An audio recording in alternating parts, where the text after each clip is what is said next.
Can't wait for you to see how it all rolls out. Sean Isaac's art is to die for, and we've got a story that is going to surprise you. I hope you check it out.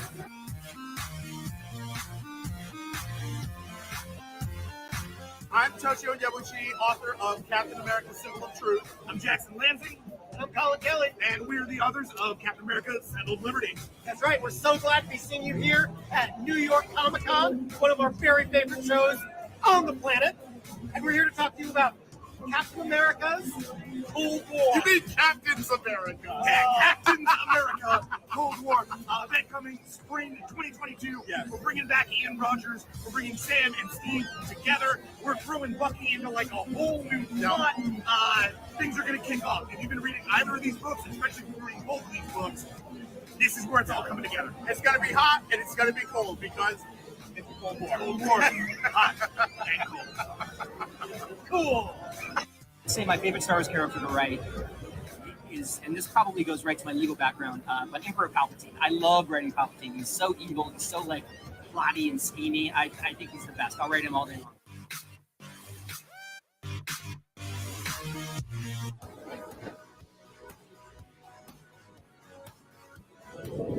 Hey, I'm Anthony White. I'm here from the Bronx. I'm here back at New York Comic Con with all my fellow geeks, absorbing all the wonderful items, the wonderful camaraderie, everything that we get to do once a year as our Mecca, our pilgrimage. The main thing I'm looking forward to is being back with everybody, being back together, doing this one more time, and hopefully again next year. Hi, my name is Jodell. I'm from Eatontown, New Jersey, and I'm just excited about just seeing all the Marvel stuff. My name is Chris Hara. I'm from North New Jersey, and at Comic-Con, I'm most excited to see the cosplays and do some shopping. My name is Paul. I'm from Queens.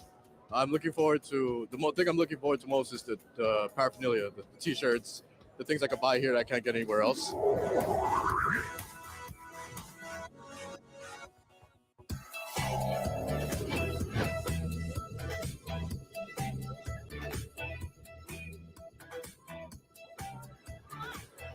Yeah, what's up, y'all? Welcome back to the Marvel Lounge. I'm Langston. I'm Ray. And we're not alone. We're joined by prolific comic book artist and writer, the one, the only, Ryan Stegman.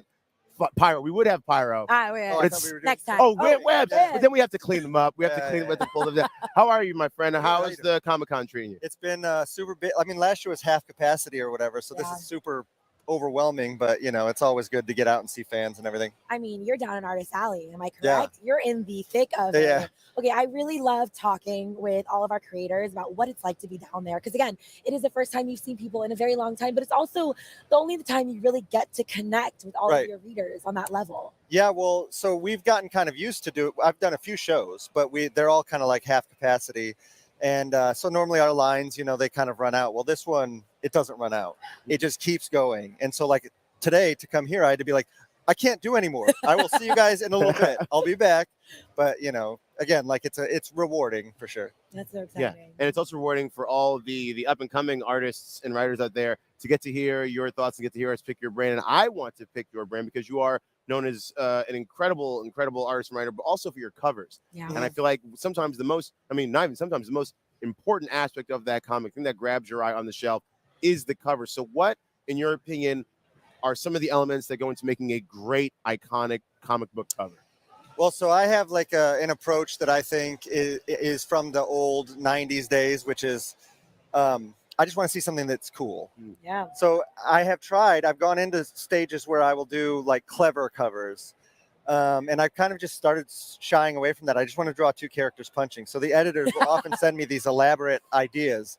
And I'm like, wait, which two characters can hit each other on this cover? Absolutely. And then they'll come back with that. And then I do draw that. And those are the ones that the fans love the most. I mean, my friends, my artist friends, they love the clever ones. But what I've noticed is the fan response is only to the ones where they're punching each other. Not so fair. I aim to please. Thank you so much. I was talking with a writer today where I was like, as long as they're punching with purpose, man. Yeah, That's what it comes down to. I've mastered the art of them both punching but not actually hitting each other, so nobody's winning. They're both, you know. But you see, you don't just work on any covers. And I mean, like, all of our comic book characters are very important to us. But specifically, I mean, Thor, we got Mighty Thor, we got Jane Foster. Also, what's the one I'm thinking? Spider-Man. Yeah. Spider-Man 2009. Yeah. What's it like to be in control of such larger than life characters and like breathe that into them? Well, it's tough because I've drawn Spider-Man forever, and I never want to draw the same thing twice. Yeah. So like even before I was a comic book professional, I would draw Spider-Man. So sometimes when you get a Spider-Man one, you're like, how do I do something new? But in the end, you always come up with something, I guess. And then the other characters, Spider-Man's my favorite. But any other character, sometimes you find that you have an affinity for the character that you never knew. Mhm. And so you start drawing it and you're like, wow, I really love this character. And you just try to bring that through. Yeah, absolutely. Nice. And so you were talking about, it's fun. I'm a 90s kid. I mean, I was born in 85, so I grew up in the 90s. So two of the characters that you've worked on that speak to my 90s child are Venom and Sabretooth. Right. So, I mean, Venom, of course, you watch the Spider-Man animated series. Venom, and of course, the Wolverine on the X-Men animated series, Sabretooth. But Venom, this character, so popular, this super jacked heel that just likes kicking Peter through walls, which is fun. What goes into, because that character is so expressive, and so there's so many artists that have done it. So what is your approach? So taking that also, punching much to doing a character like Venom, and also how has Venom lasted for so long as this lethal protector? You know what I mean? Well, it's funny because I am a 90s kid, but Venom wasn't my guy. So I did Venom Inc., and that was the first time that I was drawing Venom for Marvel. And I was like, well, I kind of love drawing this. And then I sort of became like a huge fan of the character. And then they offered me the Venom series. And then I feel like because we kind of did something different with him and added a bunch to him, I fell in love with the character. So, my approach in that book was sort of, some guys do him very monstrous. Some guys do him a lot of guys do him like really monstrous. And we wanted to show the human and the monster in the same character. So I made him, a more reasonably sized character, even though everything I draw is, proportionally not realistic. So that was kind of our approach, was, that middle ground. Well, the good news is there are a ton of Venom cosplayers here. I've even seen some that are split with Spider-Man. So it really speaks to the kind of the character that you've been working on, and just like the emblem of iconography, honestly, that like your stories last through. So I cannot thank you enough for being here, though. Well, thank you. Thank you guys. I really appreciate it. Yeah. Yes, of course. Yes. And please stay tuned. Check out Ryan everywhere online. Check out his books and check out all the cool things happening here from Marvel and New York Comic Con 2022. Is this when I jump off the edge? No, please don't. No, please don't. There's no web. We have no web, Ryan. There's no web.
haven't already, you can make your Marvel fandom official by joining Marvel Insider. Their insiders earn so many things. I mean, they get points for things Marvel fans actually already do. What is it? Reading articles on Marvel.com, watching videos like this live stream, and playing Marvel games. And then obviously you can use those points for amazing rewards, unique experiences, digital comics, t-shirts, posters, Marvel merchandise. I mean, the list goes on. And All right. Now, listen, if you're already a Marvel Insider, then we've got a special bonus for you. Head on over to marvel.com/insider and enter this code in the NYCC 2022 live stream day code redeem activity. You see that code is LM18. That's your day 2 code. That code is going to give you 1,000 bonus Marvel Insider points. And if you enter all 4 codes from each day of New York Comic Con, you will receive a code for a digital comic, Immortal X-Men #6. So keep it locked here for the rest of the weekend to catch all those other codes so you get that digital comic. Exactly. And like we said, if you aren't already a Marvel Insider, you need to join now to get in on the action. Marvel Insider is only open to U.S. residents 18 and over. The code is valid until October 10th, 2022, 11:59 p.m. Eastern. Terms apply. You can visit marvel.com/insider for full details. Now, we are here at New York Comic Con in the wonderful Jacob Javits Center. But if you're not here, if you're at home, if you're elsewhere, maybe you're even just right outside, talk to us on social media. We're across all the social media platforms at Marvel, and use that hashtag MarvelNYCC and go to marvel.com/NYCC for all the stuff happening here at the booth, including announcements, releases, and stage shows. We're actually 7 seconds away from the World of Black Panther trivia. So sharpen your brains and get ready for Wakanda Forever trivia. And this trivia is brought to you by Target. Let's tune in to what's happening down there. Of Black Panther trivia presented by Target. Yes. Now, we're gonna do some really cool stuff with 2 teams, but like this is really cool. We got a special guest. We've got Bullseye. Give it up for Bullseye. Okay, I am very excited. I don't know about you, but having Bullseye here on the stage is about to make us very excited, which means it's not even just going to be a special show, but it's going to be an extra special show. Yeah. So, Bullseye, are you ready for some trivia? Yeah. Everybody else ready for some trivia? Yeah. All right. I don't know. We gotta be a little louder. Is everybody ready for some trivia? Whoa, very loud. Hey. Very loud. We've got some cool stuff. Angelique, what do we got going on? So we're excited to have Bullseye here. We're also going to have some other special guests that are going to join us in just a second for today's trivia challenge, because it's all about Black Panther. And Target is celebrating all things Black Panther through their partnership with Marvel. And right now, Target has a ton of incredible Marvel Studios Black Panther, Wakanda Forever, and Black Panther Legacy exclusives within toys, apparel, and more. Yeah, so, you can actually see some of it here. Look at that. I love that Lego set. Ooh, I love those figures. Make sure everybody is doing the cool photo op over here, because it's awesome. Very cool. There's also a really neat sort of build up augmented reality piece that you can check out. There's a QR code that you'll be able to scan if you do the photo op. It's very cool. Check that out as we get into things. Yeah, but we want to welcome to the stage our first team of folks who are going to be participating in the trivia. And now we're going to explain the trivia. And I want to remind everybody out here, you too can be part of this. But please, don't yell out answers. Until we ask you to. Yeah. Now, if we ask you to, you should yell out the answer, but no cheating. Yeah. But let's bring out our first team to the stage right here. Come on up. Yes. Follow Angelique. Hello, first team. So, while first team is getting set up, Bullseye, first team, please, why don't you come on into can the I get middle? some names? Tamar. Bullseye, why don't you follow All right, me we've got over Tamar. here just a little bit. Jenny. It's me, Right TJ. over here. You're the star, Bulls. TJ said, I got a crew out there. Oh, TJ actually has a crew out there. All right, TJ, I see you. All right. So, are we ready to bring out team 2? Yeah, let's bring out team 2. What was the team name? What were your team? Whoa, oh my gosh, you have a team name. Midnight Angels. The Midnight the Midnight Angels. Ooh. Somebody Nobody came to win and was like, "Oh, I know Wakanda." All right. I see you. We've got a great team name over here. They feel like they've come prepared. Now I want to hear your names and then the team name. My name is Greg. Romaine?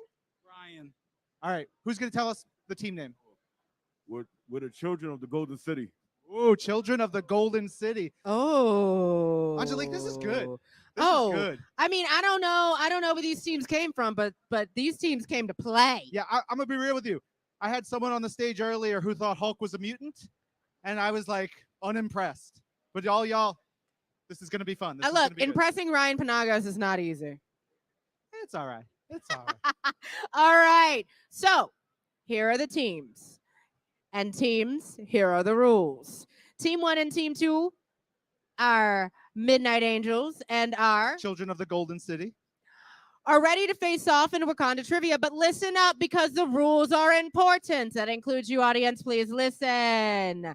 Each team will take turns answering an equal number of questions. But if the team gets it wrong, only the audience gets to steal it, which means we get to give things away at some point to the audience. So pay attention. Sorry, other team, if they get it wrong, you cannot steal. I've been handed a pin, which means I got to get this out of my hands, and it's got to go to someone like you. You are lucky. Maybe others will get this pin, get the special pin, get some other stuff while we play. We do not want those answers shouted out. We want to give you cool stuff. So please, let's get ready. Raise your hand, and we'll get you. Yeah, you raise your hand like this. Yeah, like that. Can everybody do that for me? When you know the answer, you raise your hand like.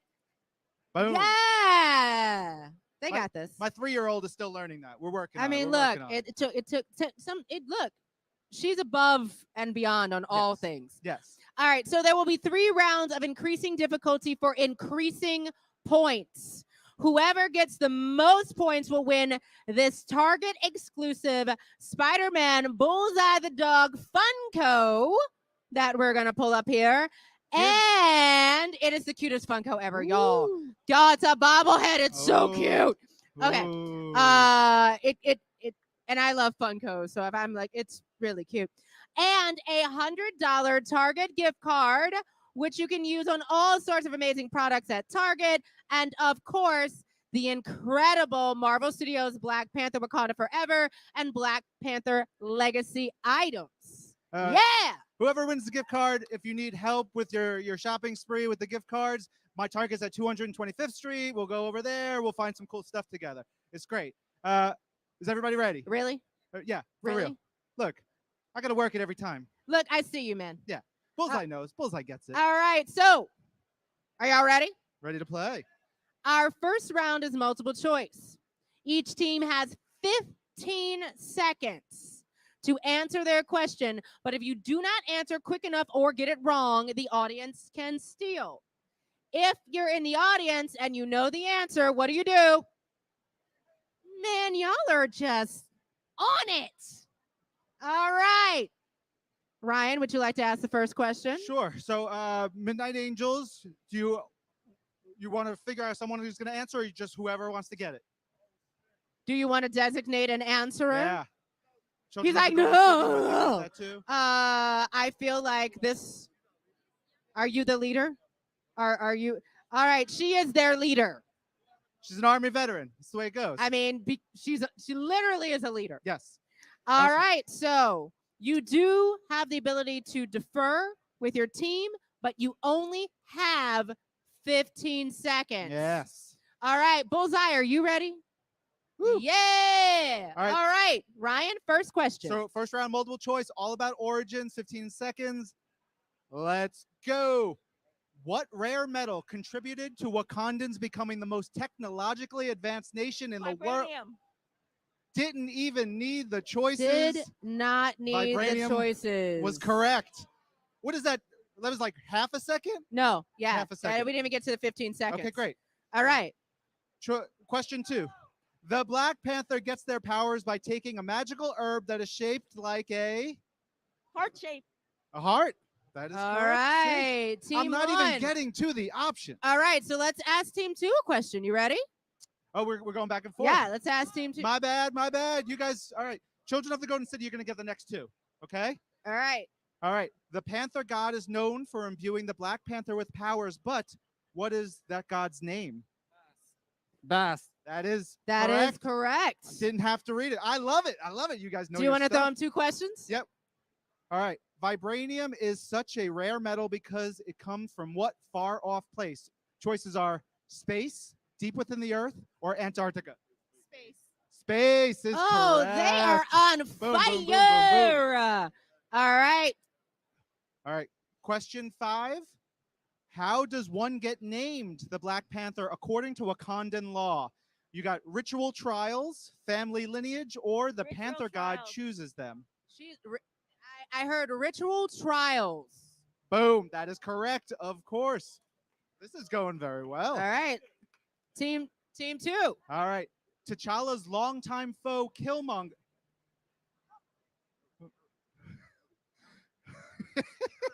Yo, he looked at the he didn't even get the full question. He didn't need anything. He got the answer right. It is Eric. The question was, T'Challa's longtime foe, Killmonger, has longed to become the Black Panther, but what is Killmonger's first name? This is about to be a tough competition. This is how it should be. We might have to go head to head. I am ooh. All right. Okay. Next question.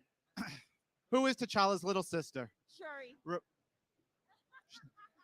Who wrote these questions? I don't know, but I mean, yeah. All right. It's all right. All right. Let's look at the crowd. Come on. What do Wakandans call the Black Panther's personal all-woman royal guard? The Bernanzana, the Jabari, or the Dora Milaje? The Dora Milaje. The Dora. All right. The Dora Milaje. We All are right. in dead heat. 4-4. Here we go. Next up. T'Challa was married to which fellow superhero? Storm. Yep. Storm. Correct. Yay. Mikey, keep giving out some of these because it's going to be Hey, hard. I don't know if we're going to get to the audience. All right, come on. All right. Last one of this round, I believe. What is the vibranium deposit commonly known as? The Great Mound, the Golden City, or the Necropolis? The Great Mound. That is correct. That the Great is Mound. correct. All right. All right. Full tie. Full 5-5.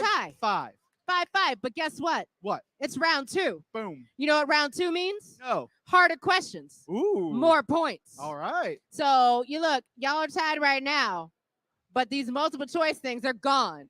Bullseye is like, bring it. Yeah. So double the points, which is big. I'm not doing any math right now, so I'm looking at him right there. Math is hard. Okay. We're not. He's That's gonna not handle our job. all this math. So it's going to be worth double the points. And here we go. And as always, if the team gets it wrong, audience, you should be paying attention because the other team doesn't get to steal. You get to steal. And what do we do when we know the answer? Man, I feel like I really should have taught kindergarten. This is working so well for me. But little background for this round. We're going to call it family, friend, or foe. Yep. We'll tell you the name of a character. Yep. You'll have 15 seconds to tell us if they're family, a friend, or a foe of the Black Panther. All right. Team 1, Team 2, a.k.a. Midnight Angels, and Children of the Golden City. Are you ready? Oh, yeah. The Fantastic Four. Friend. That is correct. Ooh. Ulysses Claw. Foe. Foe. Oh, they had correct. Foe. They knew. I'm trying, y'all. I'm trying. Say so good. Could you repeat that? Saying. Foe. Incorrect. That is his uncle. Ooh. That's a tough one. We got That was a hard one. You can see things are getting a little bit more elevated here. Well, I didn't really answer it, to be honest. Pig hat. Yes. You got it? Since I technically gave that. Yeah. You're welcome. Yep.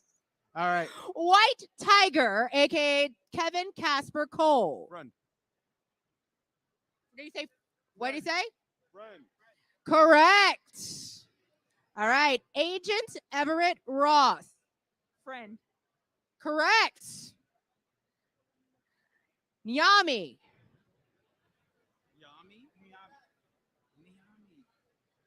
Foe. Foe. That is incorrect. Audience. Who do you want, Angelique? You.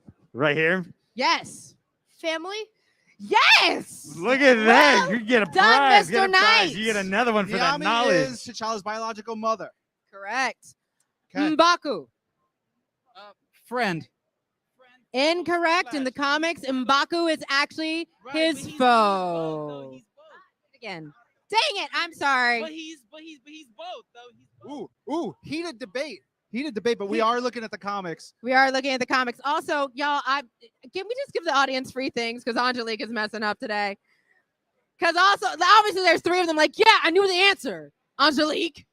All right. Tattoo. Friend. Friend or foe? Friend. Audience. Who knows? Scarlet Witch. You are correct. Oh. Are we still tied? We are still tied. All right. That round is tough, though. Oh no. Uh-oh. We're still tied, and we've got to go to a tiebreaker round. What? Well, we still have round 3, which is the triple points round. Oh my god. Okay, guys, I'm not really good at these games today. I need another Red Bull. Okay. So that being said, we have another round. I was just joking. Where the points are, it's round 3. Can anyone guess how many points is it going to be per answer? Triple the point. The audience is doing so much better than I am today. We yes, don't do math. this next round's questions are going to worth triple the points. And as always, if the team gets it wrong, because Angelique is not going to be asking the questions, you will actually get to answer the question this time. But what do you do if you know the answer? Yeah, we want to give out more prizes. We want to give out more prizes. So this one is Wakandan Tech. Yo, Midnight Angels. Come on.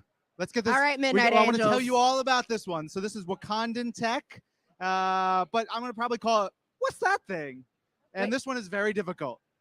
We know Wakandan Tech is forever, but can you just name it on site alone? So you will be able to look up, you will be able to see the images. Our team will put an image on the board for everybody. You'll have 30 seconds to figure out what it's called. So you guys can confer with each other. You take a look. If you need to step back to get a better look. I'm going to be real. Some of these I didn't know the name of. So that's where we're at. Good luck to all.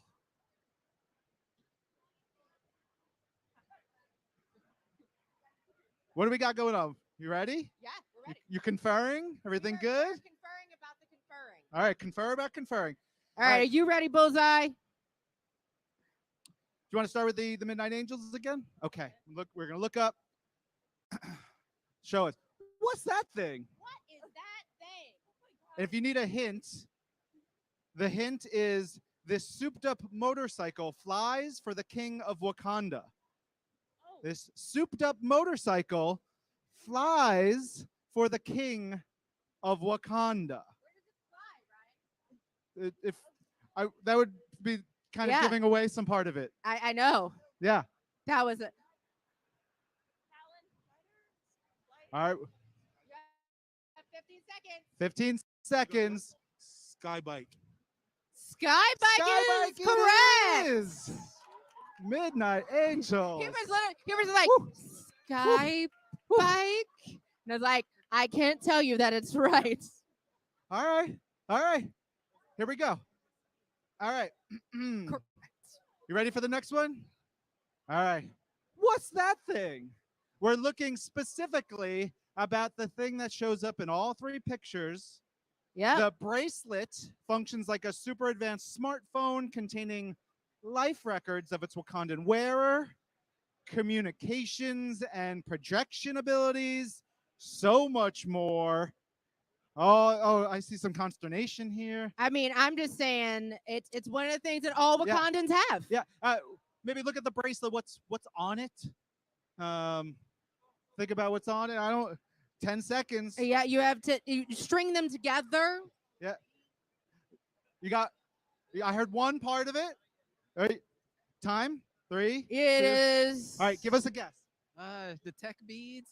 Tech beads is close, but Audience? we want to look out here. Audience, anyone think they know? Dude in the headband was. Yeah. It is Kamoyo Kamoyo beads. beads. Kamoyo beads. It's tough. I guess I'm just so used to. All right, I just want to make a short announcement. Yes.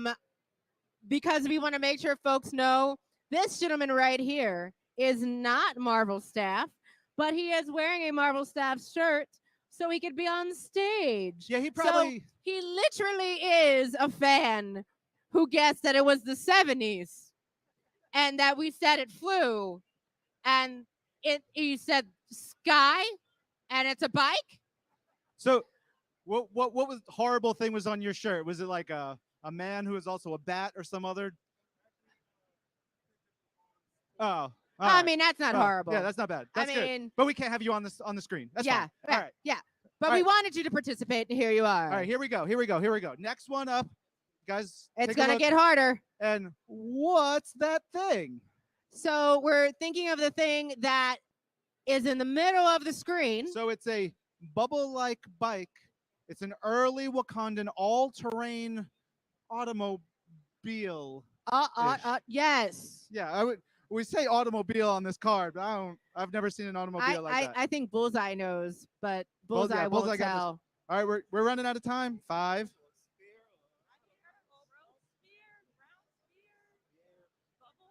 All right, well, time is up. What do you got? What do you got? What do you got?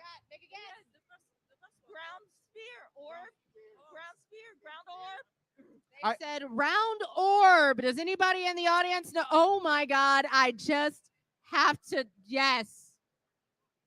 A what? Oh my God.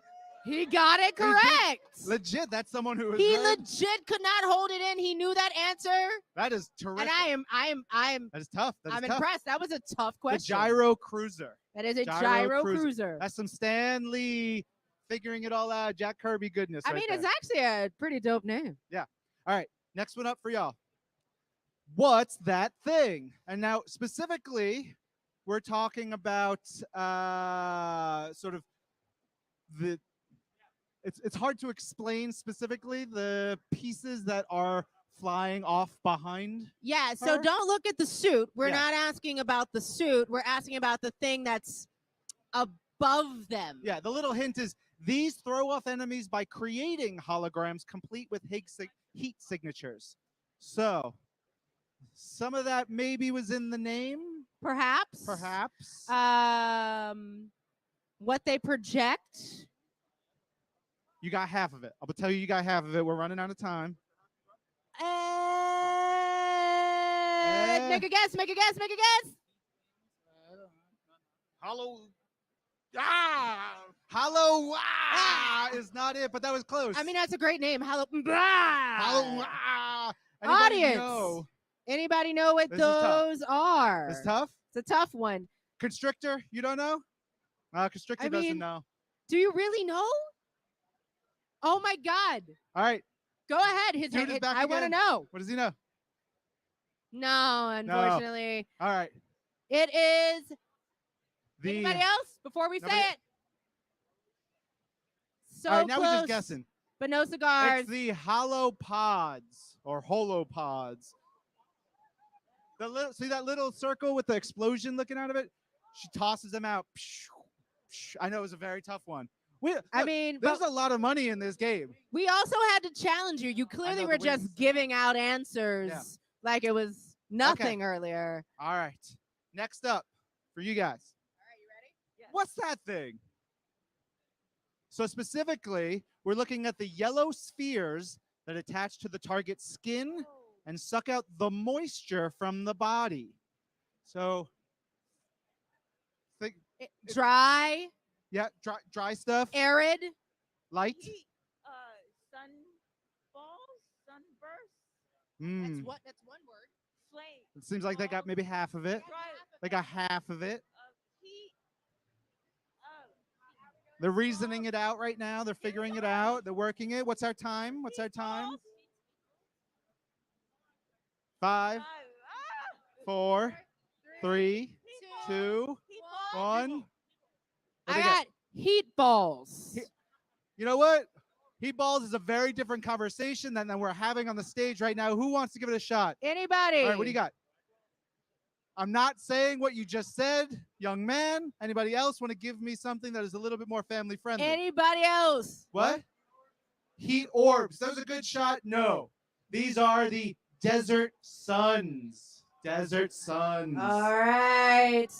Woo, tough one. Tough one. Now we are. We have one more. We have One more question. One more. All right. You guys ready? All right. What's that thing? So we're looking for the flight-capable battle armor that was created for the Dora Milaje and was used to dispense vigilante justice. Do not say a thing. They're looking at, he was looking at me. What do you guys think? These suits of armor.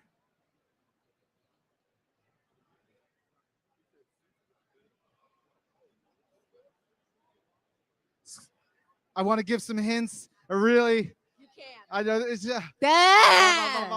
created during Ta-Nehisi Coates' run. They got stolen that one time. Maybe But not stolen. We'll see him on the big screen real soon. Real soon, and then everybody's gonna be knowing it, and they'll be like, "Oh, We're man!" gonna have all the cosplay. Yep. All right, I've gotten the countdown. 3. All right, give me one guess. Give me one guess. It's wait.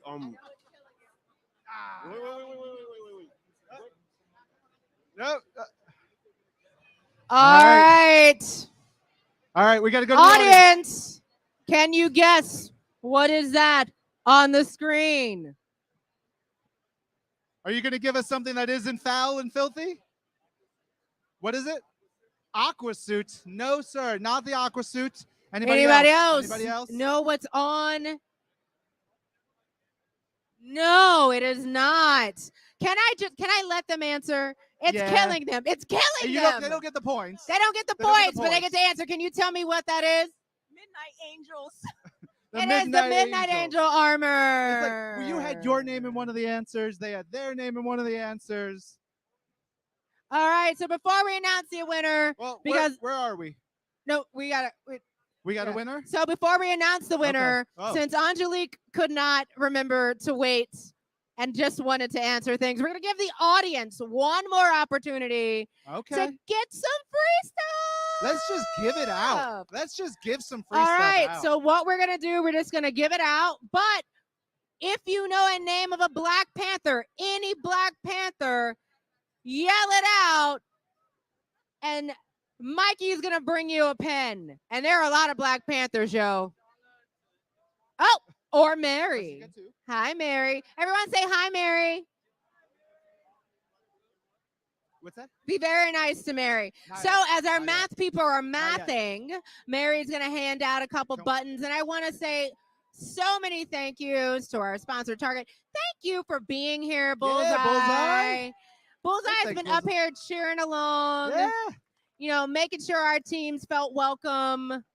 I heard at least 4 or 5 Black Panthers from over here, from the Oh man, Children of the Golden City. They had all right, they had at least 4 or 5. yeah, they had 4 or 5. They were doing well. I'm real actually, well. I'm look, it was a tough round. Yeah, last round was very tough. Very I tough. mean, y'all got a little comfortable because the first round felt easy. Yeah. And our people who made questions were like,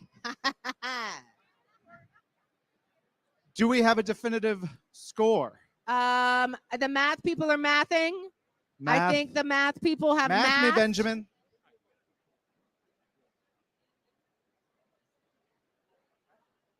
All right. Whew. This was tough. This was tough. Well, before we get to the final score, tell us some of those Black Panthers that you knew. T'Chaka, T'Challa, Shuri, Killmonger, and who else? You guys have any others? Killmonger. Technically Killmonger, that is Yeah, we had correct. Killmonger. What about T'Challa's grandfather? Anybody know T'Challa's grandfather? He's going to be in an upcoming Marvel video game, which is going to be very cool. Yeah. Yeah. Azuri, very cool. Yeah. One of the characters we had some issue with. Yeah, Kevin Cole. Kevin White Cole was Tiger. Black Panther for a little while. Yep. Xian. Sion, his uncle, Yep, his uncle was interim Black Panther for a good minute. Yeah. So yeah. So Okay. All right. We can You ready? announce the winner. Oh my God. Okay. Ryan. All right. Midnight Angels, you are the winners 12-9. Give it up for the Midnight Angels. Oh. And Ryan, what do our winners get? Yes, you have each won a Target exclusive Spider-Man Bullseye Funko and a Target $100 gift card from our friends at Target, which is just delightful. Bullseye, would you like to do the Aw. honors? Thank you, Bullseye. Bullseye will hand them to you guys. Wonderful, wonderful. It's good. We like to hand out stuff. Bullseye, thank you so Aw. much. This is great. Thank you, Bullseye. Yeah, we're putting this will be on the stream. All right, but as we well know here on the Marvel stage, we're all winners. We're all part of the Marvel family. So, oh, I was just told by Bullseye through telepathy, because we have $100 gift card for everyone here on stage, You're welcome. including our other team. Give it up for everybody. Make sure you head over to your local Target. Go to Target.com and check out all the amazing Marvel products from Marvel Studios, Black Panther, Wakanda Forever, all the Legacy Black Panther, Avengers, Spider-Man, and so much more. So much more. Thank you so much for joining us, and stay tuned more on the Marvel stage. Woo! Thank y'all. Welcome back to Barney's Barnyard Bungalow. Hey. Hey, this is it. We are here at the Marvel booth. Welcome back to the Marvel Lounge presented by Target. I'm Langston. I'm Ray. And you just saw the World of Black Panther trivia. The showdown. Yeah, it was a showdown. It was tense. I mean, when it comes to trivia, with Marvel fans, it gets heated. It's gotten heated here, even on this very in this very lounge. It's gotten heated. I believe some of it. the trivia. I see blood. Blood of the brain. Blood of the brain. No. It's just the carpet. No. How are you? How has your day been? What's going on? Oh, listen, we were just talking about the fact that, again, 'tis a marathon. It is. This morning, I got to talk to some amazing people. I got to talk to some amazing fans and a ton of cosplay, which we will be able to show y'all later. I mean, everyone came out in dressed to the nines, as you can say, in cosplay. There have been some father-daughter duos doing Guardians of the Galaxy. I've seen so many niche Miss Marvel costumes, again, as in addition to yesterday. You know, we have so much to keep up with here with all of the fans who are at the con, but obviously we are also coming to you live on all of our social media platforms. We're currently here streaming off of YouTube, Facebook, Twitter, Twitch. Yes, and we got social on Instagram. And of course, if you want to talk to us, you can use the hashtag Marvel NYCC, and you can follow along with all the Marvel news and updates on Comic-Con at marvel.com/NYCC. And we're going to be doing that through Sunday. And again, have a conversation with us because we are actually reading your comments, and we are in fact going to be reading your comments. You know what? I say we do it now. You know what? We You know, should. let's be social. We keep telling you to send and use that hashtag. Some of y'all been doing it. So of course we have some people from YouTube. Wish I was there. From a couple from Twitch. Looks like everyone's having so much fun. We are. Thank you. What else? we got? Facebook would love us to say hello to our fans on Facebook Hello, specifically. Facebook. What's happening? Hey, Facebook? fans. What's happening? What's happening? Please look up while you're walking. Wherever, if you're looking at this and you're walking, glance up every once in a while. This is a good one from YouTube. What's y'all's favorite Avenger? Mine's Thor. Well, it's varied because so many characters have been Avengers. Yeah. Also, which Thor? I mean, man? which Thor? That's right. Be specific. We're nerds. It's fine. So I gotta say, I mean, Black Panther, of course, is my favorite Avenger, but I did also love when Spider-Man joined the new Avengers and he got to live in the mansion and he was just really happy to be living in a sweet spot, and he brought his aunt and Mary Jane along. And they were like, he's like, hey, we moving up. We're moving up. We got the house with the big A on the side. It's very nice. What about you? Okay. Honestly, Iron Man. I know he's a leader, and that feels like a con saying that since everyone just got to know him from the films. But, you know, forever. He's had such an intelligent mind with the way that he does things. And later on, he creates everyone's different mock suits, or at least that is the starting ground for all that. So he's really innovative in the way that they're bringing technology to all of the superheroes. And it shows that you don't have to be born with superpowers to be a superhero. True. You can make it happen for yourself. Yeah, so actually, let's talk about the another cool thing that happened yesterday. Yeah. Our very own Angelique Roche went to the did. Black Panther panel, and there was a lot of cool stuff. So there's a lot. I mean, she's been giving us all the scoop that you see, all of like the photo. And it was featuring 4 different award-winning writers. There was Evan Narcisse, who actually did the world of Wakanda and has done plenty more, including the Rise of Black Panther, the Wakanda Atlas. There was Kamara Horn, who did the Protectors of Wakanda and Marvel Voices, which Angelique Roche works on as well. Yeah, well, Nelson, the writer talked about all the brand new books, like adding to the Wakanda mythos and the legacy of all these characters that make up the wonderful, wonderful world of Wakanda. And most of the books are available now, actually, wherever you get your books. Fred's book actually comes out November 1st, my birthday month. And they also talked about the importance of writers of color adding to the Marvel mythos as a whole. I was actually there. Yes. I went to go see it, obviously. Angelique's biggest fan. Love you. Front row and center. And it was such an incredible conversation. I mean, they were talking about what it's like to bring representation of people of color to be writing these stories, because Black Panther, the original writers, didn't necessarily have that same insight. You know, as a traditional Marvel team. And as those stories for all of the Black Panthers have grown with some Shuri, we've seen so many come in.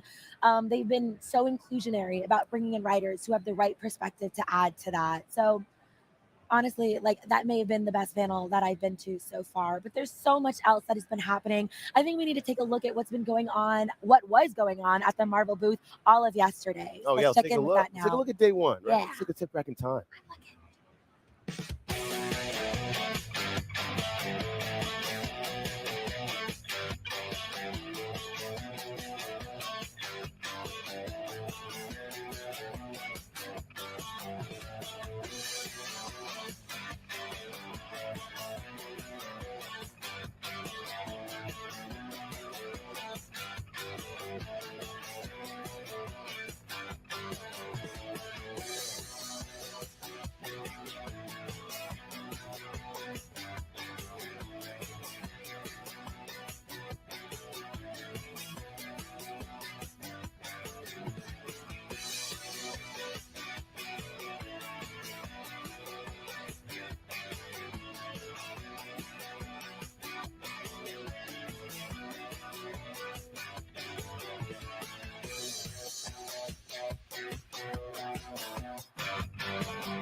New York Comic Con, what is up?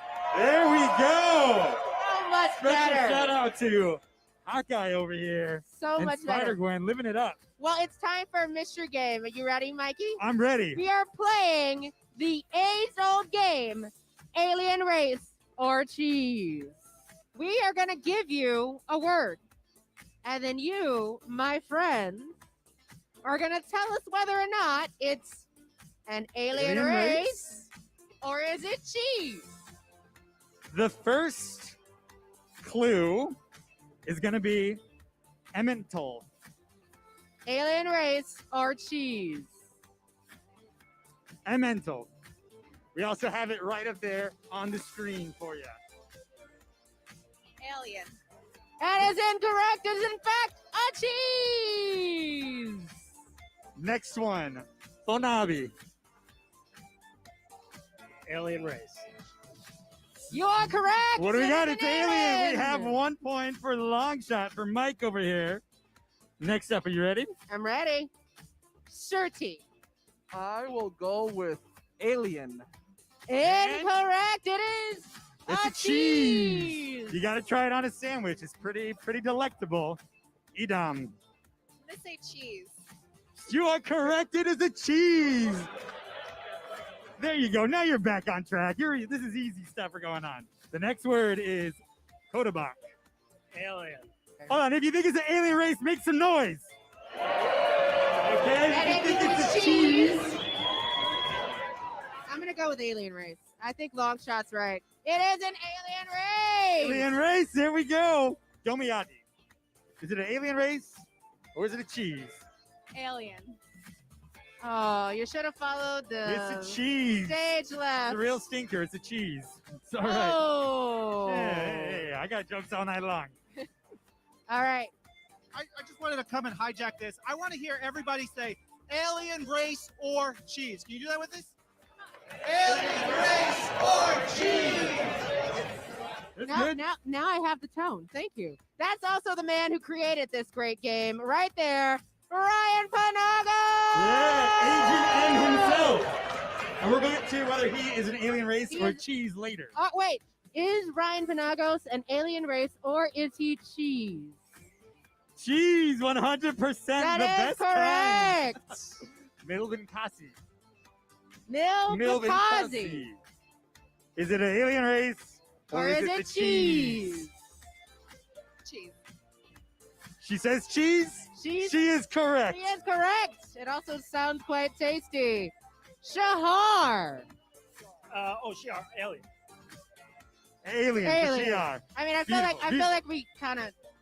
I mean, who doesn't know the Shiar?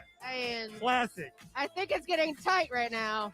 All right, next up we have Corbinite. Alien race or is it a cheese? Alien. Any Alien way you race? slice it, it's an alien. It's a pretty close race. Let's Next wrap up. We have Kasu Marzu. Alien race or cheese? Cheese. He's on fire, ladies and gentlemen. Correct. This man knows his cheeses. Limburger. Cheese. Easy, no pressure. Cheese it is. There's one single solitary audience member that was like, alien. All right, the for final last one. Here we go. It's going to be Kotati. Is it a cheese or is it an alien race? Alien. Bring us You home. are It is alien. Congratulations. Let's give it up for our 3 incredible winners. Let's also give it up for the audience who clearly Yeah, you guys know your stuff. knows their cheeses and their aliens. You guys are Nuda. Pretty sharp. All the above. There is a winner. One of you somebody will prevail. lose. All right. She came, she saw, she dazzled us all. She knew her cheeses. Congratulations to Dazzler. Nicely done. Nicely done. Another round of applause for everybody. Round of applause for yourself. Thank you for joining us. Make sure you come back tomorrow and see what game we're going to play next. Wait, all of our people who come on stage are winners. That is true. So, for Long Shot and for our amazing America Chavez, That's thank pretty you for good. coming on stage. Thank you so much. Thank you. Thank you.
Welcome back to the Marvel Live Lounge. I can't get over some of those cosplays. We've been sitting here giggling about them. I know. That Deadpool pose. Very I good, can very only- good. I was there for that. Yes, well, I'm Langston. I'm Ray. And we are back up here hanging out at New York Comic Con, but we're here, right? We're here. But some of you are not. Some of you are not here. Maybe you're not even here at the booth, but maybe you're out across somewhere in the universe. Well, please get at us. Talk to us all across social media using that hashtag Marvel NYCC. And that's across all the social media platforms. We're on Facebook, we're on Twitter, we're on YouTube, we're on Twitch, we're on IG, we're on the Instagram, October 6th to October 9th. And go to marvel.com/NYCC for all the info about things happening here at the Marvel booth at New York Comic Con 2022. And that's not all the things that are happening here. There's also a lot of sweet merch. There is. And as we are the Marvel Live Lounge presented by Target, it only makes sense we talk about some of the best toys you can find. I think we should start with what's down the front and center. This incredible T'Challa on the throne. You can get exclusively at Target. He's this got thing incredible is so, little details, little toesies, little sandals. It's the kind of thing I would like to have like on my dresser. I'll make a decision. If I know T'Challa sitting on the throne is watching me, I'm gonna look alive. I'm not gonna act up. And since it's a bobblehead, if you ever need an answer for yes, an answer for no, Yes it's like, or no. should I wear these jeans today, T'Challa? Ding. It's like he's in the room. Yes or no. You can kind of decide. Yeah. But also, in addition to our T'Challa Funko, we got another little Funko. Your favorite. I have been in love with this little man since I saw him yesterday. We have a little Bullseye Funko in his Spider-Man anniversary t-shirt. Also a bobblehead. My favorite part about match. Looks good. They do. The blue on top and the white in the bottom. Yeah, it's right exactly. And if y'all were just watching our World of Black Panther trivia, we did have a very big, it's very real, big very bullseye fuzzy. up there.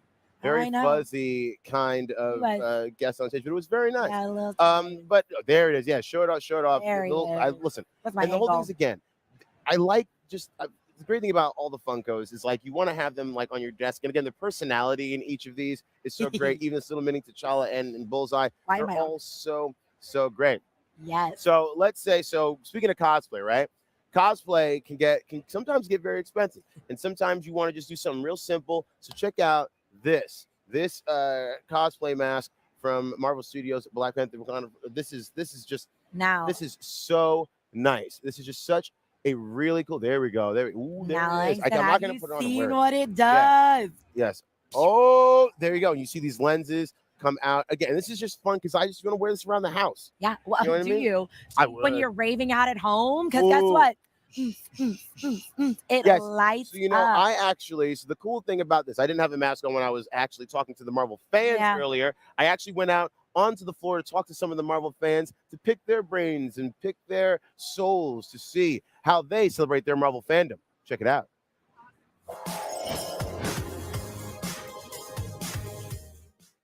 What's up, Marvelites? Langston Belton here at New York Comic Con 2022. And now the Marvel Universe is home to a myriad of monsters, but 3 bands maybe reign supreme: Marvel Werewolves, Marvel Zombies, and Marvel Vampires. So I'm asking the Marvel faithful, which is the best? Let's find out.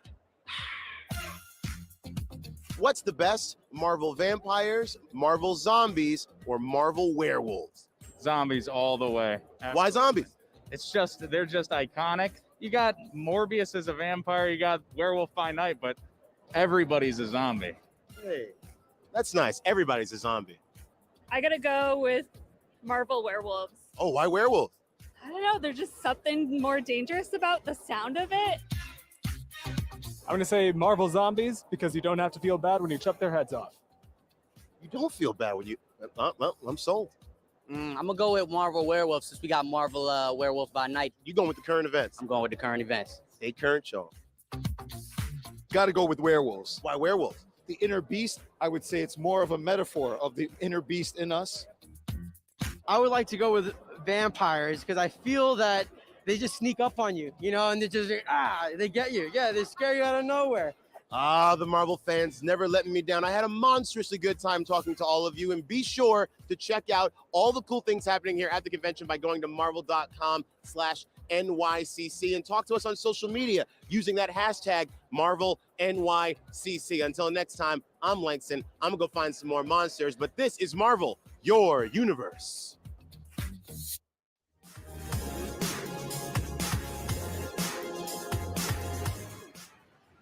And there you have it. It was super fun. It was super. It was super. Hey, listen. So let me ask you a question. Marvel vampires, Marvel werewolves, Marvel zombies. You go, please. Oh, vampires all the Why way, vampires? baby. There's something blood-sucking and soul-sucking about it. Listen, we got a lot of Marvel zombies. Yeah. Here we go. Right now, we're going live to the Marvel stage. Breaking news: Pablo Leon's Miles Morales Stranger Tides signing starts right now. Let's go check it out. What are we doing? Yes. Do we have any Spider-Verse fans out there? All right. I'm sorry. I get real quick. Can we run that back real quick? I didn't say Spider-Verse correctly. Do we have any Spider-Verse fans out there? There we go. Shout out to Spider editor Nick Lowe for that one. Do we have any Miles Morales fans out there?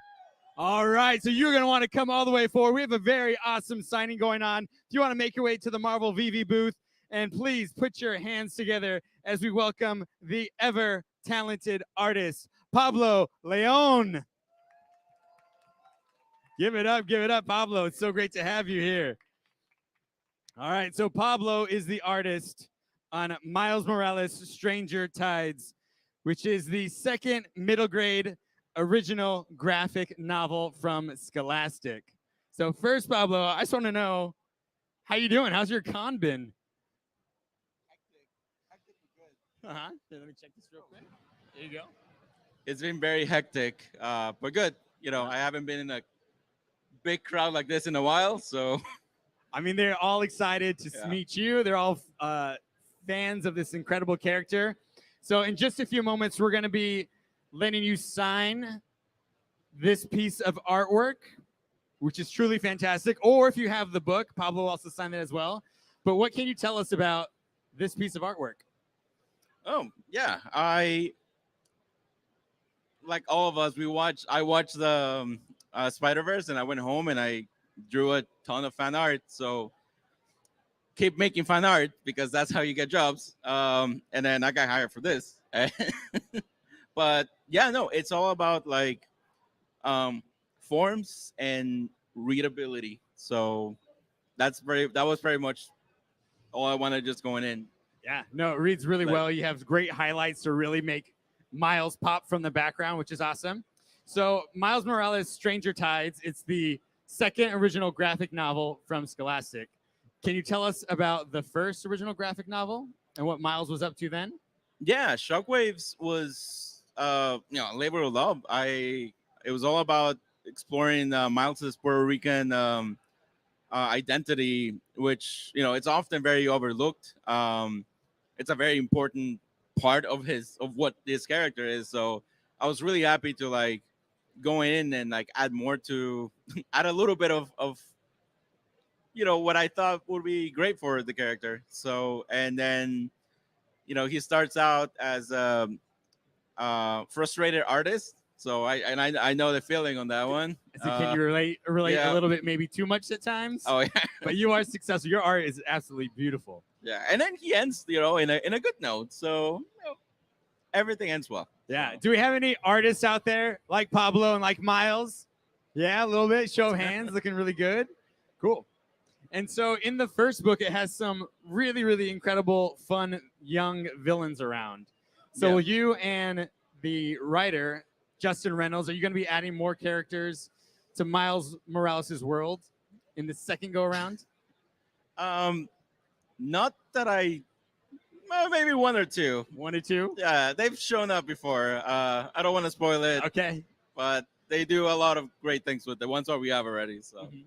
And out of all the things that you have drawn in this series, what is the thing that you love? What makes you come back and excited to dive into the world of Miles Morales every single time?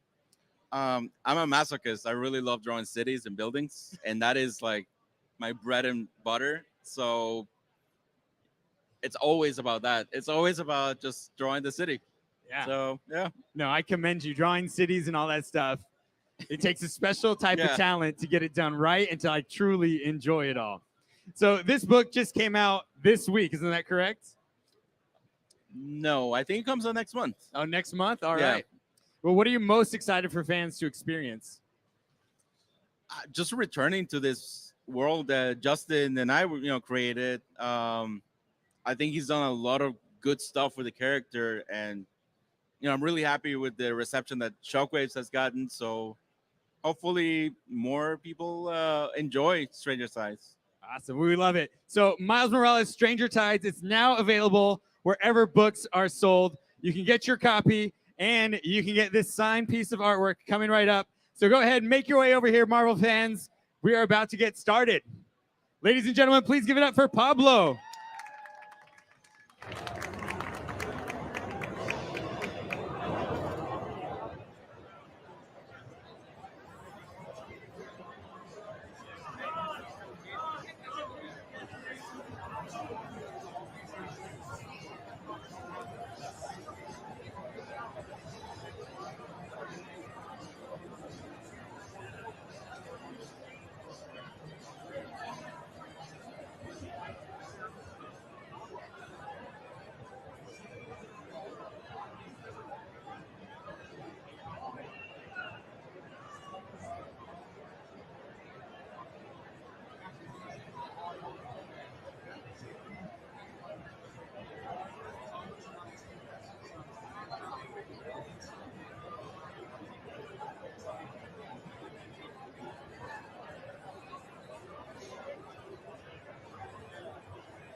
Welcome back to us. Yes. We have just been out here watching all these amazing fans line up to see Pablo Leon signing. I think it's one of his newest releases, right? Stranger Tides, of course. I mean, it's so exciting when fans actually get the chance to meet and talk with the creators one-on-one like this. I can't imagine what it's like for Pablo. Well, I got to speak to Pablo a little bit in San Diego, and Yeah. he is so over the moon about the fan response to his work with Miles Morales, the character Miles Morales, who is, of course, a very fan favorite character. And we're talking about the fans, I would like to see. Would like to also show you some of the amazing photos of some of the amazing fans that we have here, because we are here, we are celebrating, we're having a good time. So let's take a look at some fan photos here at New York Comic Con 2022.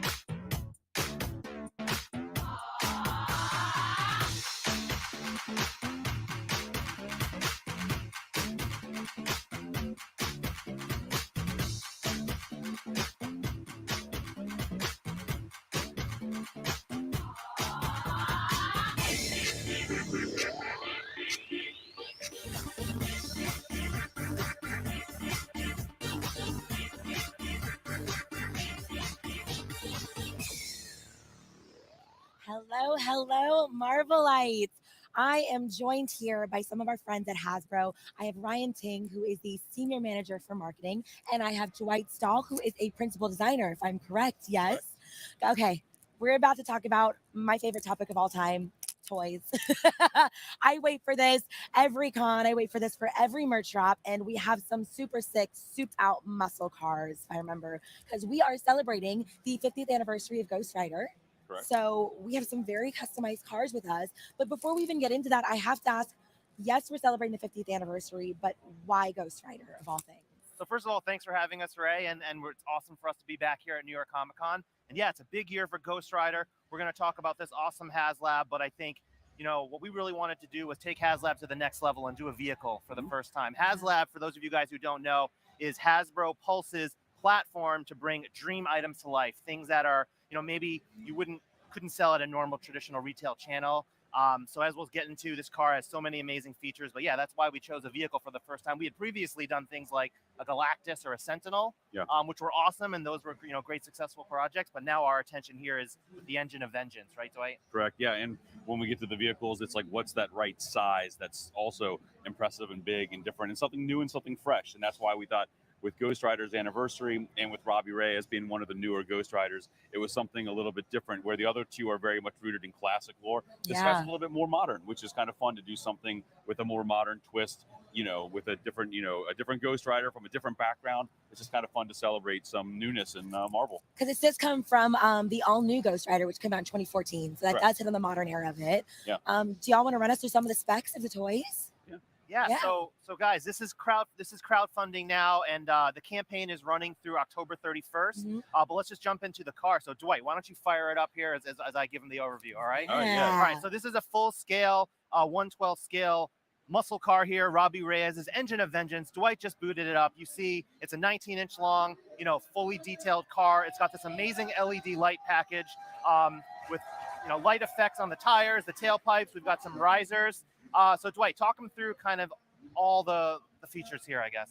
Yeah, this thing's, for those people who've had the chance to come to the con, they've realized this thing is a lot bigger than the pictures that that they felt it was when they were looking at it with just the pictures on screen. So if you're here, please stop by the Marvel booth and check it out. But this thing's great. It's fully detailed inside and out. It's got an opening trunk. It's got Ghost Rider up front, and Ghost Rider comes with the extra parts to transform him, as we do a typical Legends figure, into Robbie Reyes. So the hood and the Robbie head are included. He's got extra tools. He's got his typical chain weapons, all the translucencies, all the glowing tail lights, brake lights. It has an awesome glowing, flickering grill on the front end of this thing. And the cool thing about this car is that you don't only just get Ghost Rider with it, you have the ability to transform it into the standard engine of vengeance, just Robbie's car. So it's just kind of an awesome way to do both modes. It gives you an awesome large-scale muscle car to add to the 1/12 collection, which is something that doesn't really exist in a lot of ways yet. And this is your opportunity to create it and make it a reality here for the first time with Marvel. So it's one car, but it has two sets of wheels and two engines. So you can have it either in the Hellfire mode or you can have it in the street mode. It's got opening doors, the seats on the inside, the driver's seat and passenger seat are removable, adjustable. You can put a figure in the back seat even. Oh my You know, we've got gosh. a working trunk to store all these extra accessories. But in addition to, this is kind of the core offering. We need 9,000 backers by October 31st to unlock everything you see here. But we have 2 additional tiered unlocks for, you know, higher backer levels. So at 10,000 backers, we will add to the offering here. Dwight, we have the Goblin Queen, first time 6-inch Marvel Legends figure. Yeah, we were able to do some really fun demonic characters for this HasLab, and we worked with our wonderful companies to figure out what the right characters were and to do rare costumes that we've never been able to deliver in any other way. So this is your opportunity to get Madeline, which looks awesome with some cool new parts, and a couple and the next tier up is Mephisto, our first time ever doing Mephisto. So devilishly handsome, if I can say, but I'm shy. both figures come with alternate hands, like most Marvel Legends, so you can kind of swap them out and give them different expressions. Awesome. Yeah, we got some hands, we got some skulls. You know, why not, right? This is a fun thing, and we do have one more tier that's yet to be revealed. So there is still one more character floating out there that, you know. Still got a couple of weeks left in the campaign. So these, these figures, as Dwight said, these are going to be in the HasLab campaign only. We don't have any really plans to do them otherwise. This was the best place to do them. So let's celebrate our Happy Mephisto month. Happy October. Mephisto month. Try to get one to of my Mephisto. favorite months of all time. He will be unlocked at 12,000 backers. So yeah, that is the awesome HasLab offering. Again, go to HasbroPulse.com to check it out. We're going to be at, with you guys here in the Marvel booth for the whole con. So come look at it. Awesome. Yeah. Okay, so I mean, we've talked a little bit about how to join HasLab, right? But what are the incentives for fans? Like, what else can they kind of expect from you guys down the line with HasLabs? Well, I mean, we take it kind of one HasLab at a time. This is our first vehicle, and we're just really focused on this right now. But kind of the sky's the limit, and we really love hearing from the fans on the type of items they want to see. And so, come chat with us too. If you're here, we'll be here. Hit us up with your opinions on what you guys want to see next, because we've already done a little bit of testing on about half dozen other concepts that could be the next one. But this is your opportunity to come talk to us directly. Let us know what you want to see. Let's get this one off the ground, and then let's move on to whatever the next amazing, crazy Marvel idea that pops into our heads. Absolutely. And you guys, I mean, you can kind of get the effect on screen, but I cannot tell you how exciting it is to see the flames sort of flicker. It feels very Halloween-y. I'm getting like in the Spooktober vibe already. And in the spirit. But I just want to see this thing. And it move, actually baby. something you might not think, but with that, when we take the risers off, even with the flame effects on, it can still roll. Yeah, that's a very, very fun feature. You talk about the light up headrest too. Oh, that's right. Yeah. While it's always important that a car rolls, there is an LED in the back of Ghost Rider's headrest. So when Ghost Rider is in the driver's seat, he will have that glow to him to match the rest of the Hellfire that's all over this car. Incredible. So I hear you guys brought some toys from some other tiers for us to show off. We did bring some other stuff too. So we just had a Hasbro PulseCon on September 30th. With all the brands, including Marvel Legends team. We did a bunch of reveals, so we wanted just to quickly recap some of those items. First up, why don't we start nostalgic? I think everyone's kind of a fan of the 90s X-Men, so we've been doing these really fun kind of cell-shaded figures, right, in VHS-inspired packaging. So we revealed Cyclops. This is the latest in the line. It's an all-new, or I should say a new build formula for Cyclops we're excited about. Dwight? Yeah, whenever we get a chance to do a figure that we've done in the past and update him, we always like to try to figure out how we can raise the bar. This Cyclops has got a ton of new parts onto him. All of his bands are keyed to him. So previous versions, those things were just kind of on there and they would flop around his ankles. These are not going anywhere. They are all at the articulation breaks. They're keyed into place. He's got all of the pinless or double articulation that you'd want, but a far, far superior upgrade from what you might have had from the past. Sick. I love it. I love just the fingers right on the temple, baby. He's only got one move. Also, this is making me feel so many feels. The true nostalgia, it really feels like I'm holding a VHS tape. I want to slot this right next to all my Dumbos, all my little full seasons of the X-Men cartoon show that I used to watch. This is wild. This is gonna be incredible. Is there only going to be the Cyclops edition? No, so he was actually the 8th one, the final one this year. We've had, Wolverine, Jubilee, Storm, Jean Grey, Mr. Sinister, Mystique, Morph even. And so they all look really great lined up on your shelf in those. I was like, full collection. I know we got to get like a box set to go over now. Honestly, that would be really fun. I'll join the team. Don't worry about it. The other item here too is also very nostalgic for the 90s. So this is our, kind of Toy Biz inspired Iron Man, but in Marvel Legends 6-inch form. He comes on this gorgeous blister card, very reminiscent of the original, 1990s-esque Toy Biz line look. But what's really cool, I think Dwight's favorite piece, is awesome accessory that comes in its own separate box. Comes in its own separate box here, but once you get it out and you can pose it next to Iron Man, it's his plasma cannon. Massive cannon, awesome Iron Man, the best mullet we've done to date in action figure form. Best mullet. And then the last item too we wanted to talk about is this new kind of 3-pack. So I'll show you the package and then we'll get to the figures here. But this is, a Daredevil inspired 3-pack, battle in a box. You've got Daredevil and Elektra against their #1 nemesis, Bullseye. What's really cool about this Daredevil is it's on, like Cyclops, it's on a new build formula, right, Dwight? That's right. If we're bringing these guys back, we want to upgrade. We might make them better than you've ever had them before. This is our first ever super articulated Daredevil with a double articulation break. He's even got toes, lots of double joints, lots of accessories new. I'm going to smack you in the back of the head, batons, everything that you would need. And he's got one of his best gals as well. We have Electra with some gorgeous Grecian hair. Look at that. That's a lot of volume. Not a lot it. of You body. don't see the back of it, but I'm envious of this hair. My goodness. Quite epic. Once again, a new articulation system, upgraded double joints, and you got to have someone to punch, as we always say. So we have the villainous Bullseye in his in a more updated deco. That I love was this. I in want to put him comics in his maybe little 10 years ago. box pose that he's got in here. So these 3 items, the VHS-inspired animated Yeah. series Cyclops, the retro-carded Iron Man, and the Daredevil 3-pack, they were revealed at PulseCon. They're actually still available for pre-order now on the Hasbro Pulse.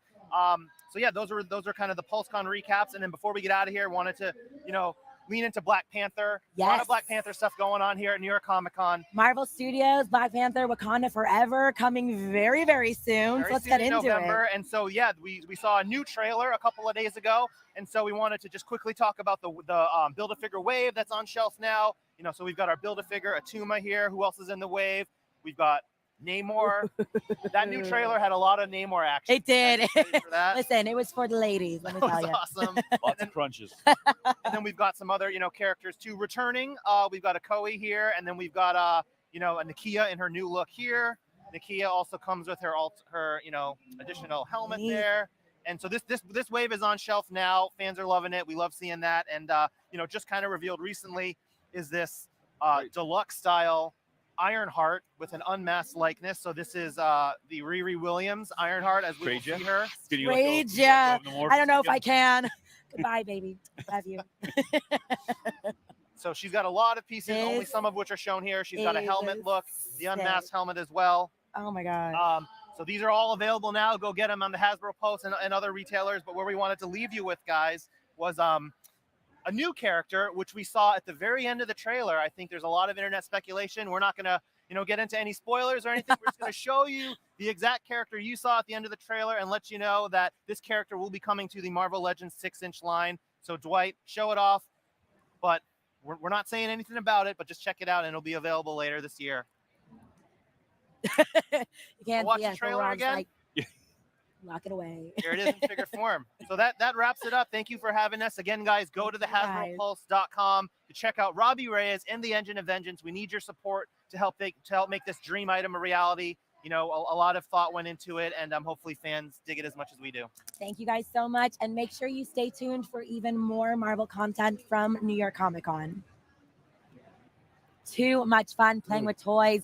But look at this crowd, Langston, and our little hands. That's us. We're up here in the Marvel Live Lounge. We are hanging out. As you can see, the bustling activity beneath us as all of the Marvel fans are flocking to the Marvel booth here in New York Comic Con. There you can see a little photo op you can take. You can actually make yourself an action figure. Super cool. You can look like what we just saw. Yeah, you know? which I'm very jealous of. There's a lot of action figures you were playing with that I was very excited. I'm very excited that I couldn't have that Cyclops. Anyone who knows me knows that I need that Cyclops. We'll find a way. And the little proton kit. Come on, we can't They talk were about sick. The Yes. packaging. Well, listen, so if you're not already a Marvel insider, you need to do so because we have a great thing coming to you from Marvel Insider. Now listen, Marvel Insiders, right? You're going to gain points for things that you already do. I'm talking about playing games, reading articles on marvel.com, maybe even watching this live stream. All those things that you do, you're going to be getting points, right? So now if you're already a Marvel Insider, we got a really great special bonus for you because we have a code for you to put in that if you go to marvel.com/insider and you put in that code, the day 2 code is going to be, as you see, LM18. You put in that code, and this code is going to give you 1,000 bonus Marvel Insider points. And if you enter all 4 codes from each day of New York Comic Con, you're going to receive a code for a digital comic, Immortal X-Men #6. So keep it locked here for the rest of the weekend to get those other codes. You put in all 4, and you're going to get that incredible X-Men comic. And just remember, if you aren't already a Marvel Insider, you need to join now to get in on the action. It is never too late. You're already here. We already know that you're a fan, so do it now. And Marvel Insider is only open to U.S. residents 18 and over. The code will be valid until October 10th, 2022, 11:59 p.m. Eastern. Terms apply. Visit marvel.com/insider for full details. But we can tell you how exciting being a Marvel Insider is, or you can just watch all the goodies you can get from being a Marvel Insider. Check it out now.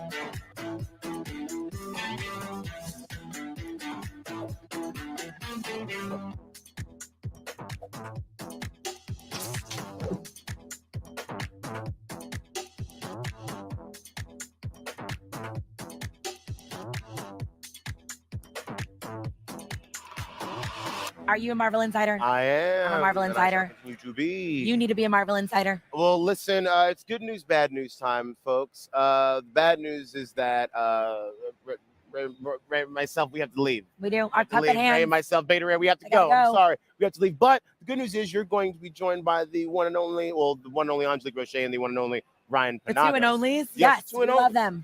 And so I'm always having a blast hanging out. She's been so great My to favorite experience thing. New York Comic Con through your fresh eyes. I got to go look at the booth. Yes, I got some yes. time, baby. I got to do that too. I actually got to go down and do a stage show with our friends at Madame Tussauds. So check out the stream for that. But keep watching this live stream to see all the cool things happening here at New York Comic Con 2022. We'll see you soon. But in the meantime, while you will see us soon, you can test all your knowledge with some fun Marvel trivia, which I will be doing in the background. Don't worry, I'm not gone till it's fully over. Check it out now.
right, welcome back. I'm Ryan Panagos, aka Agent M. And I am Angelique Roche. And we are here in the Marvel Live Lounge presented by Target. I barely have had any time here. Yeah, I kind of missed it today. Yeah, but I got to spend a lot of time with you. We did. There has, because we're doing a lot of stuff on the live stage. And for those who've been following us at home, because you have been connecting with us on Marvel, at Marvel on like Twitter, Instagram, TikTok. I just joined TikTok. I don't understand it, but that's fine. He did do his first TikTok live. It's pretty impressive.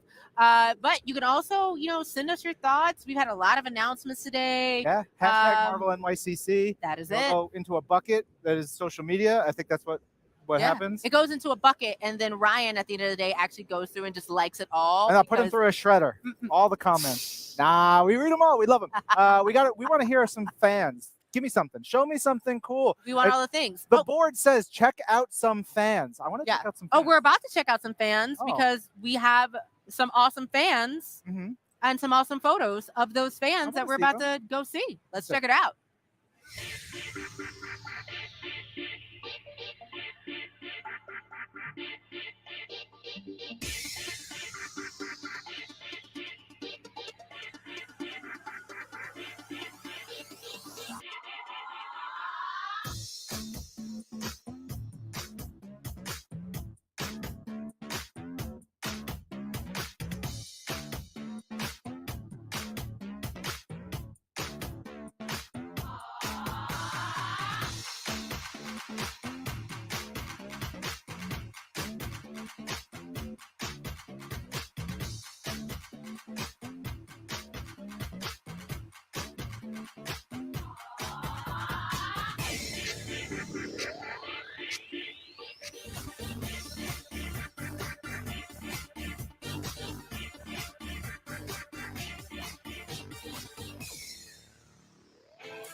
I love some good cosplay. I hope you enjoyed all of those photos, all those fans.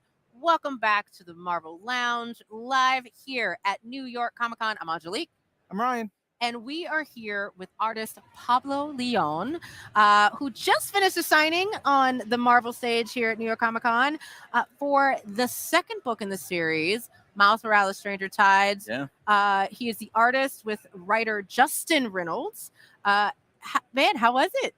It was great. This book came out during the pandemic, at least the first one, so I never really got like to see the reaction of people. And now that I, going to conventions, other conventions are coming out, like seeing kids and parents, like they're like, oh, we love this book. And I'm like, yeah, I love making this book. So that's the coolest thing. Like I have a 3-year-old and she loves Miles from one of our current cartoons that we have. Like she knows Miles at 3 years old.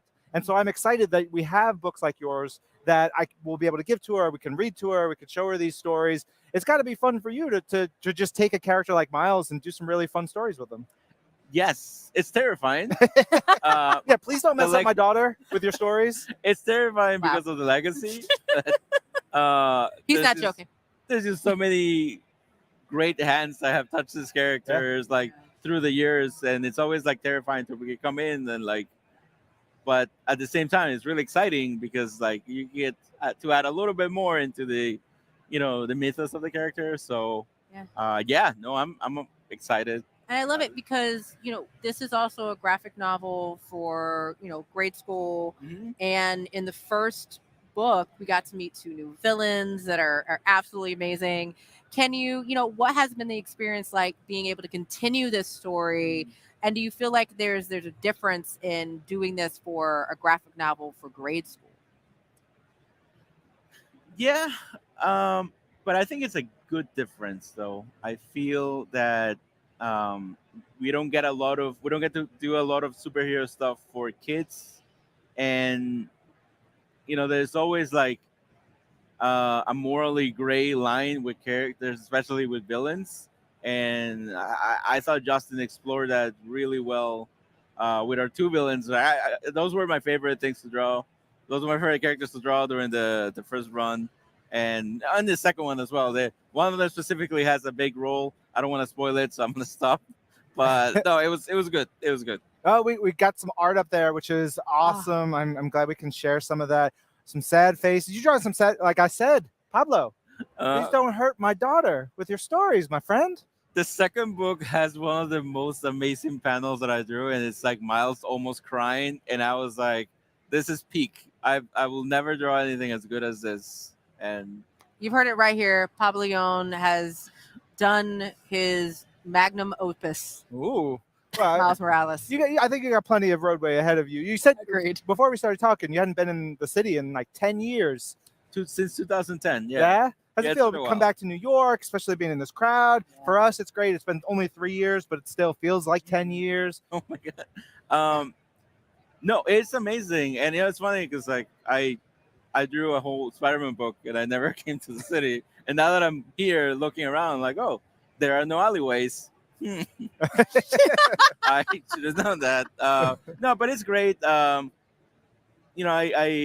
after San Diego, I was so happy to return to conventions, and I did get lost in the city. This is what I do, but I love this place. I'm so inspired. I've been taking pictures everywhere. Like if they ever want to bring me back for another Spider-Man, I don't know if they will. I don't know if there is. I will be happy, and I will be more prepared to be like, yeah, this is more accurate to the city. So, Well, speaking of your art, you've done so much work, but you don't really say that you're a traditional comic book artist. And being able to read the graphic novel has been incredible because your art really does stand out. What for you was different about your approach with these particular books? I approached it like a storybook. At least for this graphic novel, these graphic novels, I approached them from a point of that these are for kids, and so I need kids to be like entertained by them, and also like on their face kind of thing. So that's the way that I approach it, as like a storybook that's bright, colorful, but there's like a focus at the same time. So, and that was like my initial pitch, I would say, I guess, to as for the art. It was the same thing, and they were like, "Yeah, just go for it." And I was like, "Are you sure?" And it was like, "Yeah." So, so it's not a traditional comic book in that sense, but I think for the audience that it's going for, it works. Yeah. It's gonna be great. I can't wait to read it to my kid. Pablo, thank you so much for being here. Yeah, thanks a lot. Thank you for having me. Yeah.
Yeah, they're giving us all their energy. We are here Friday, New York Comic Con. We got some fun stuff ahead of you. You guys excited? Yeah. All right, there's a big spinny thing behind you. I love that a big spinny must thing. mean we are doing today's Marvel Mystery Game. All right, let's spin that wheel to see what we're going to be playing. All right, Ryan, you want to spin that wheel? No, you gotta more fervor. More fervor. See, All right, I it's did already it. happening. Delayed reaction. It was so excited. Oh! Ooh, this one looks All right. like... That means we are doing the Cerebral Challenge. Ooh, The Cerebral Challenge is a test of valor, wit, and telepathy. I'm supposed to put this on, but my Are you- hair is so beautiful. I mean, your hair is gorgeous. Have you seen this I'm coif? going to wear it like this. Of course, some mind reading powers would certainly be helpful for this game. Correct. The name of the game is it's not really the name of the game. How we're going to play it is we're going to have a couple of contestants. One will stand with their back to the screen, and their partner will have to describe the Marvel character on said screen without saying their name or dropping the helmet. I There gotta you say, y'all get an Thank A for like Great job, coordination guys. here. Like whoever wins. Look at this. It's We got two beautiful, Spideys. beautiful. All right, you ready? Ready? 60 seconds on the clock. Let's play Cerebro Challenge. Bug. Ant-Man. Scott. Wasp. Yes. Tree. Big. Groot. Spider. Uh, Oh, sorry. No. You done messed up. Yeah. All right, team give it up for one. them, guys. Give it up. You give it up. started give it up. off strong. Yeah. It was kind of It's tough. hard. Honestly, you guys, when you're This up is very here- difficult. You ready? 60 seconds on the clock. Let's go. Big, alien, stones, gauntlet. Thanos. Yep. Sharp, pointy, angry, mutant. Wolverine. Yep. Green, big, angry. Hulk. Yep.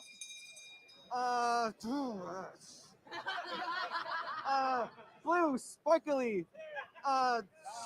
Nope. All right. Give it up. Give it Can up. we Give give it up. another hand? Can you give another hand for our teams? That is not easy. Okay. We have winners. Team Spidey takes this one. Yay! Congratulations to Team Spidey. We have another round of Bring contestants. me new victims. You mean volunteers? Victims. Oh. All right, we're going to put 60 seconds on that clock. Remember, no proper words. Green. Horns. Loki? Yes. Yeah. Ooh. We recently watched the show, but didn't watch the second part of it. Iron Fist? No, one of the love interests. Oh, Agent Carter. No. Goldface. I don't know. Oh. Destiny. It's not your fate, it's your Destiny. destiny. How many points was that? 2 points. I mean, it's not bad. All right. Thank you. 60 seconds up on the clock. All right, let's go. The girl version of you. Mighty Thor. Real big guy. He's got a bird in the middle of his chest. Batman? No. Did you just say Batman? Oh man, The game's over, everybody. It's Thank been you so very great. much for playing. Thank you so much. Oh yeah, no, we're done. We're done. No Batman on my stage. Wow. It does it.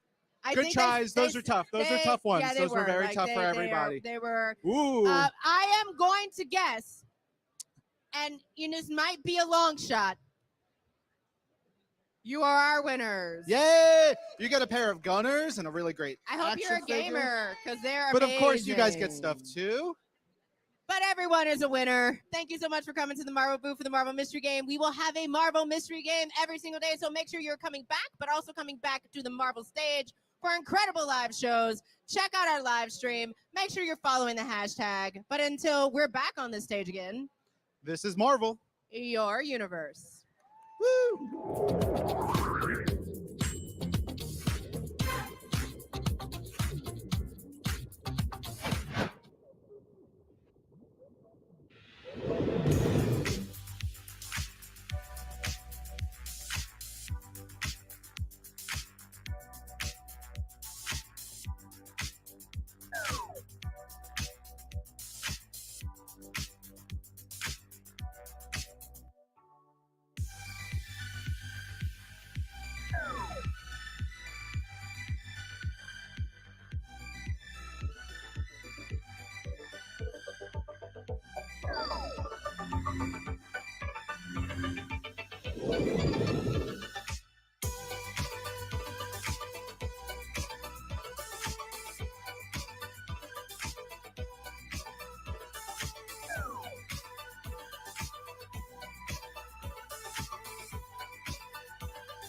And he had no idea what had happened that day. Oh my God. Hey, Oh, guys, hi. welcome back to Marvel Live. We're here in the Marvel Live Lounge presented by Target. We've got a whole bunch of stuff coming on. I'm Ryan Panagos, aka Agent M. And I'm Angelique Roche, aka Angelique Roche. You got to work on a code name. I gotta get a code name. Yeah, we'll figure that out. But one thing we want to make sure y'all get is Marvel Insider Code. Yeah. You know, a lot of you have been watching, you getting the codes. Look, I had a panel yesterday. Yeah. We gave a code out during the panel. It was gone in 3 minutes. It was wild. Wow. So Wow. Marvel Insider Day 2 code is LM18. Yes. Where do they go to find that? Go to put that in? marvel.com/insider. As you can see right there up on the screen. And man, I love Marvel Insider. When I first started Marvel, that's the first thing I did. You know, screensavers, free comics, digital comics, experiences, all of the things for a Marvel nerd like us. I went to Insider right before the convention, and I have 294,000 points right now in my account. Show off. 294,000 points. Show off. I don't know what to do with them just yet, but I'll figure that out. What we want to do, though. Maybe they should tell us what you should do with them. Ooh, we you should could tell ask us what to do with my nearly 300,000 points in Marvel Insider by using hashtag Marvel NYCC. Our social team is out there. They're combing the sands like in Spaceballs with a giant comb. They're like, it's like a pick. Yeah, no, seriously, what I love is that when folks can't come to New York Comic Con, they do get a chance to like join us online, and they get to use this hashtag Marvel NYCC because the people on the floor, we do it. All of our fans do it who are, you know, seeing this amazing cosplay. They're going to the panels. So if you want to follow along, but also if you want to ask us questions. We'd love to give some answers. I may lie to you. I may make up some answers. I may know the answer to your question. Let us know. He still may not tell you the answer to your question. This is true. It's we happened. do a question of the week every week on This Week in Marvel, one of the podcasts that I host. And so I love getting those questions in and those answers and like getting that banter with the fans. So we want some of that here on Marvel Live presented by Target. And you want to make sure you're following along, right? Because we still have so much more coming up. Like tomorrow, one of our favorite things, we got the Becoming Cosplay Contest is coming up. Yep. Like you want to follow this hashtag because all of the great stuff is happening, but there's still some announcements. Ooh, the twin panel. Yeah, you know what? I wanted to talk about all the events, all the things that are going on. We had the This Week in Marvel panel that I did, which was actually a Captain America Cold War special event presented by This Week in Marvel. What was it again? Captain America Cold War. So we talk about the new upcoming crossover between our Captain America comics. You got Sam, you got Steve, two of them. I actually debuted a new video that we're doing just for the room. So one of those, you know, come to a Comic-Con, you want something exclusive. We showed off exclusive art, which we posted. I posted that last night on my social media. We did this video about the history of Sam and Steve. One of my favorite bits, and it worked really well in the room. I was like, all right, at the end of the video, I want a sad Red Skull lamenting stuff. And then a shield comes from one side hits him in the head. Shield comes from the other side, knocks him down.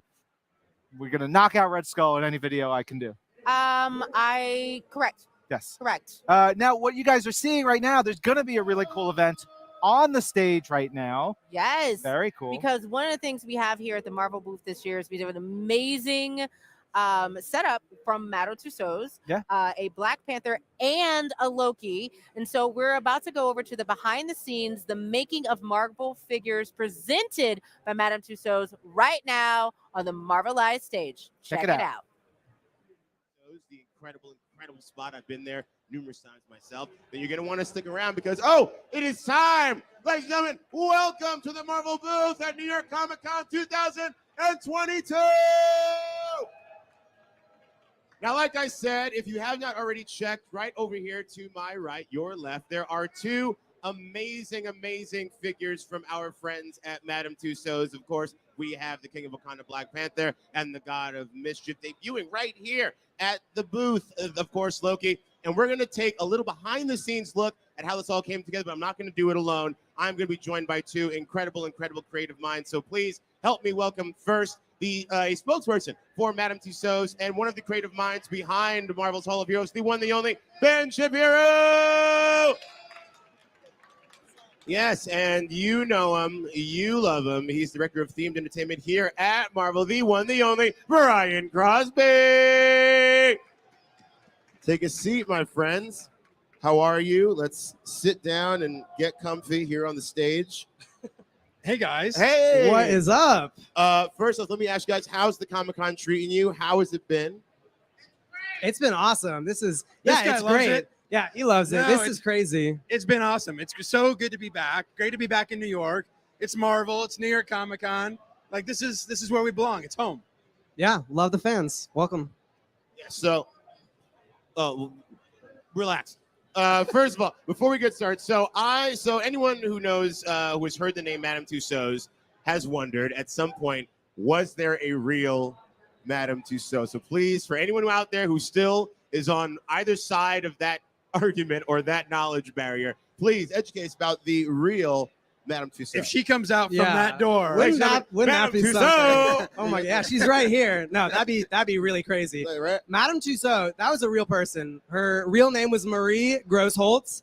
She married into the Tussauds name, which rolls off the tongue a little bit better than Grossholtz. And she was born in France. She learned the artistry of the wax figures from her, I guess, adoptive father. I guess there's a Loki connection there. In Switzerland, living with her mother. He was a doctor, so it was more kind of gruesome anatomical models, but she learned this attention to detail, very much in the Marvel spirit, how these things come together. And during the French Revolution, she was on the wrong side of the French Revolution. She was loyal to the royal family, and they were gonna cut her head off. They shaved her head, they prepared her for the guillotine, and luckily, some person said, Ben needs a job 200 years later. Let's spare her, and she has some value to us. They had her create wax figures of the king, the queen, like one by one as they're plucking off royals. It's real. Brian This is like, amazing. shook This right is now. a wild story. I need this movie. I need this comic book immediately. Yes, we need a Madame Tussauds comic book. Wouldn't that be something? So this is a You heard real it here person. first at New York Comic Con. Right, yeah. You'll do the artwork. So, this is a real person. And eventually in the 1830s, she opened Madame Tussauds, the Wax Museum, permanent location. And 200 years later, here we are in New York, Vegas, Hollywood, over 20 locations around the world. Amazing, amazing. And now, That's crazy. Right? And it brings us all the way here to now with the Hall of Heroes that is located at the Madame Tussauds Museum in New York. So, Brian, please give us, I like using the term origin story, so please give us the origin story of not just Madame Tussauds' relationship with Marvel, but the creation of the Hall of Heroes. Yeah, so our relationship with Madame Tussauds goes back quite a while, even predates me. I was not born. Oh my Lord. So no, it's a great partnership that we have with them, right? I mean, they are the best in class at creating these one-to-one exact replicas of these actors as they look, as we fall in love with them in the Marvel Studios films. And so it's a pleasure to work with them, bring these characters to life. We work very closely with Marvel Studios, obviously, great reference, and sometimes even the actors themselves. So it's really a great partnership, and they do something that's really quite special. Yeah, I mean, get this. It takes 250 measurements to make a wax figure. I don't even know if there's 250 parts of the body. I didn't pass anatomy class. 150 of those measurements are the head and face alone. So if even one or two of those details are off, it's a little like uncanny valley territory. So obviously you guys have seen Loki. Loki looks incredible. The artists absolutely nailed it. It takes 4 to 6 months to make these wax figures, and we do it for you guys. Yeah. Awesome, yeah. And so now we're seeing behind us, we're actually seeing some of the footage actually of the Hall. There's some Groot. Look how That's close me. you can get. You can just right welcome and just give Groot just a good old pound on the chest. Good job, Groot, on being Groot. So also I want to talk about some of the characters that they can find in the Hall of Heroes. So what was that process like of curating this hall and saying what heroes are going to go in, where are they going to go, what poses they're going to go? Break down that process a little bit, please. Yeah, I think one of the best parts about the Hall of Heroes, and it's really the evolution of the Marvel area in Madame Tussauds, is that it's a narrative space. This is actually somewhere, in the Marvel universe, the characters themselves could show up any moment to take a picture with their wax figure. We have Spider-Man, Captain Marvel, Captain America, Hulk, Thor, like the best of the best. That's what we're known for.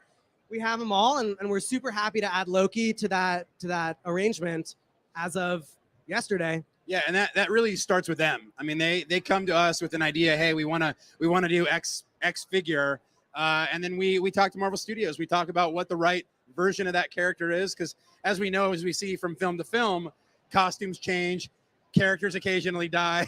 So it's like, even sometimes like the mantle will pass in the case of like a Captain America, right? So what is the right version of that character to do? And that will have the longest possible shelf life is usually what we're looking for. Something as evergreen as possible. Yeah, evergreen's the right word for it. I think right now you'll see in Times Square, we have the OGs, the original Avengers, all kind of there hanging out. So that's which makes it perfect that we have this version of Loki, right? Exactly. Yeah. So I think when you close your eyes and like in your mind's eye, what do you see when you imagine Loki? It's like gold horned helmet, scepter, green and gold cloak, all of that. Like he is the Asgardian demigod as we expect to see him. And even though we've seen many variants now at this point of Loki, but I think, like I said, in your mind's eye, that's your Loki. Right. Yeah, Now we call this the wax variant Loki. The wax variant. It's true. It's the wax variant. So now we're talking about Loki. We're talking about Loki. Ben, I believe you brought something very special to show our fans here at the Marvel booth. Am I right? Yes, I did. As you guys all know, this is the official debut of the Loki wax figure. So we have a little launch video to show you what Loki's been up to out in the wild on the streets of New York. Awesome. Let's do it. Check it out. All right, mic drop.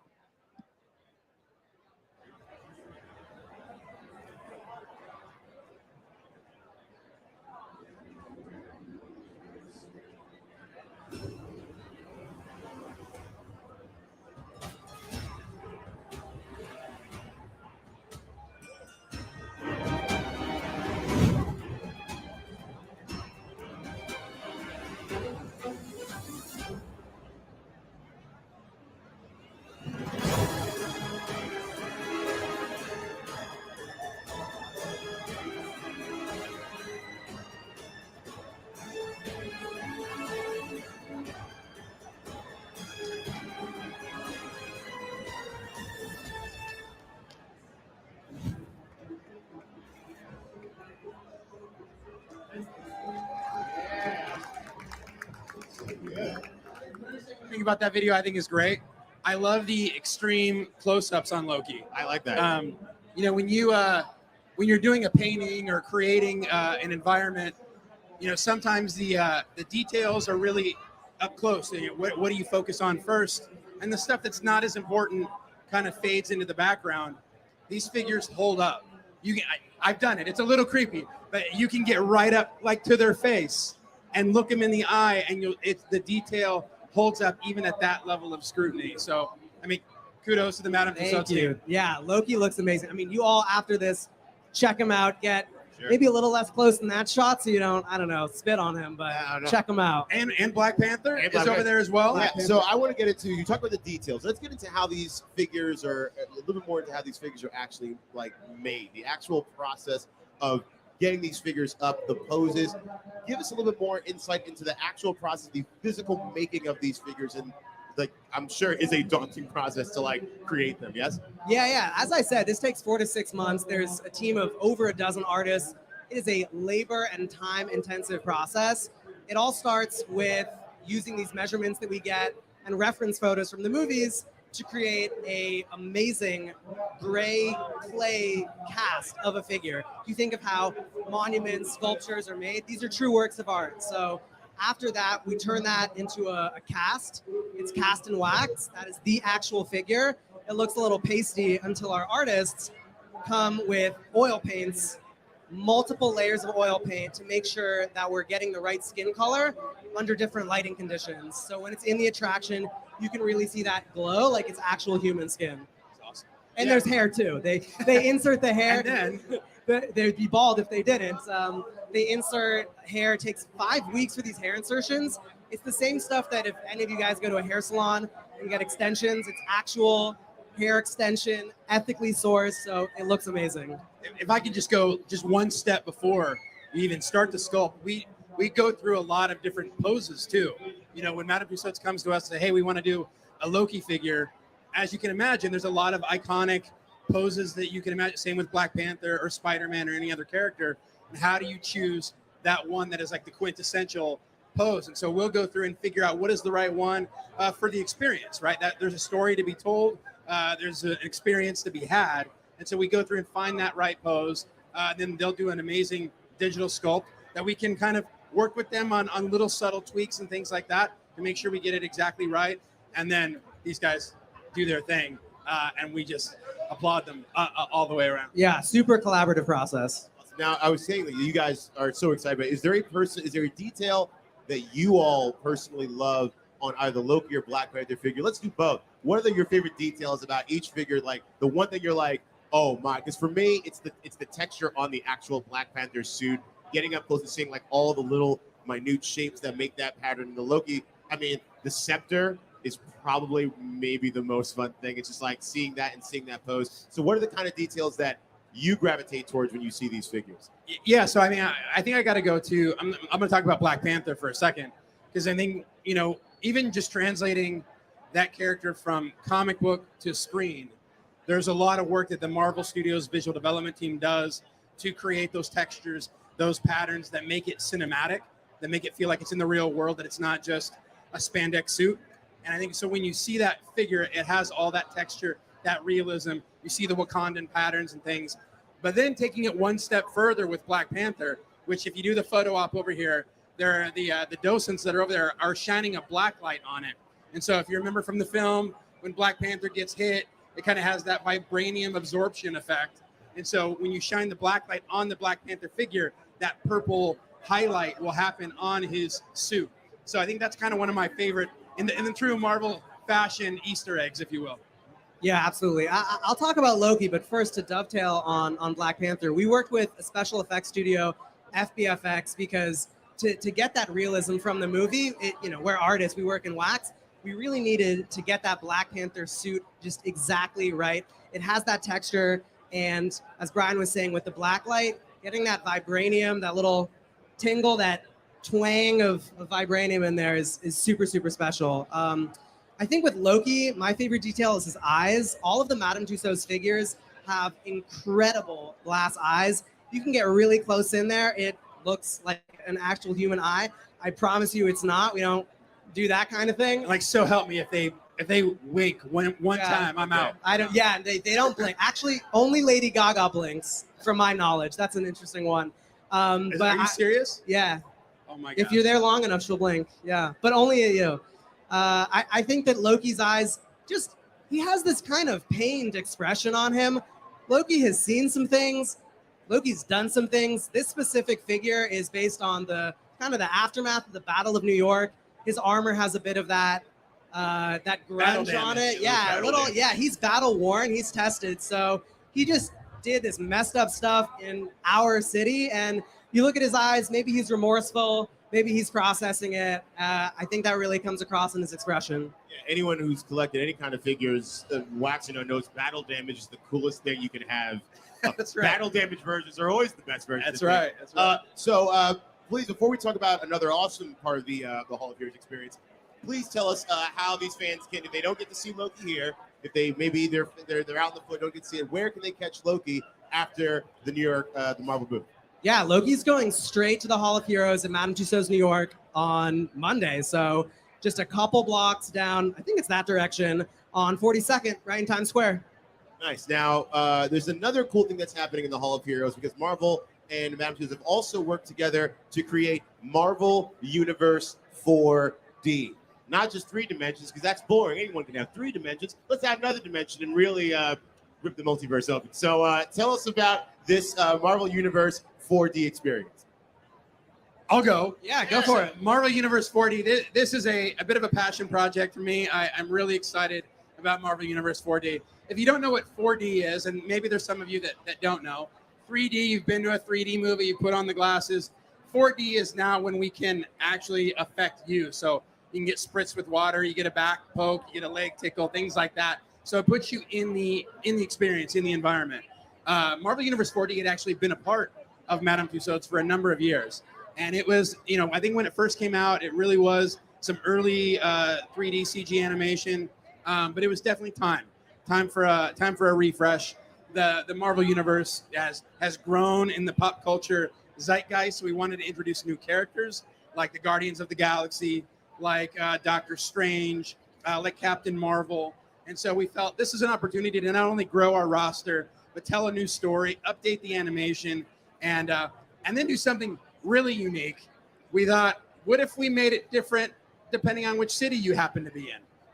So if you see the movie in New York, the last ending of the movie, the battle, will take place in New York.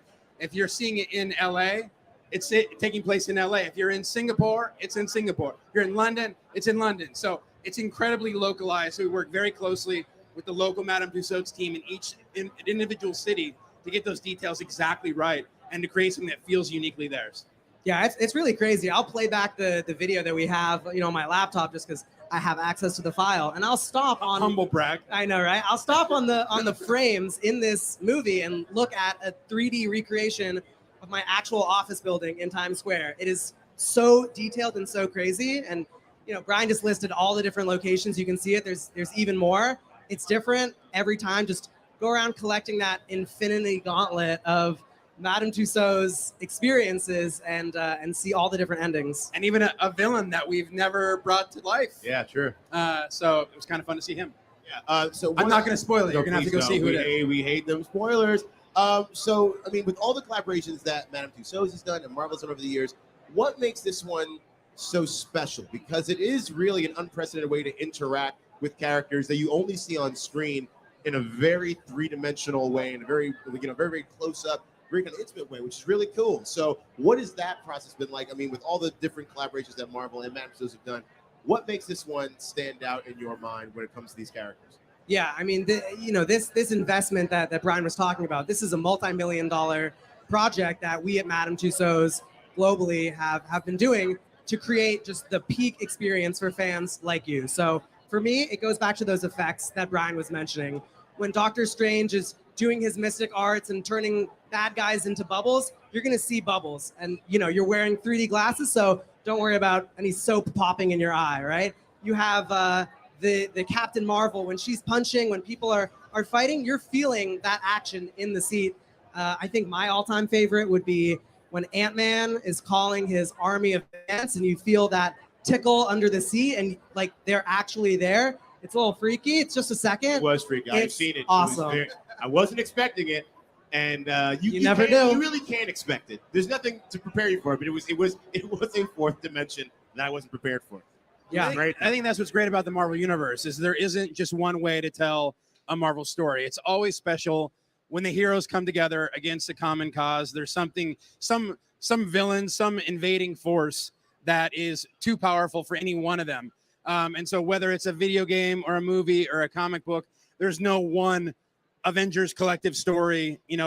They can come together for any variety of reasons. And I think telling a completely unique story that you've never seen before with interactions that you've never seen before is certainly very exciting for us as creators. And you're part of the story. I mean, it takes place at the Hall of Heroes, which you are physically in when you're watching it. So you're actually a Marvel character yourself now. And that's themed entertainment to me. I oversee themed entertainment, as Langston mentioned.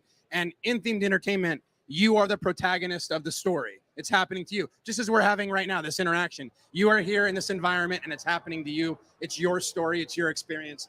And Marvel Universe 4D is the same way. Awesome. Well, we're going to take a look at another video again. But I think we've talked a whole bunch. I want to see another video. I think that's let's do it. Yeah, let's play it. Thank you.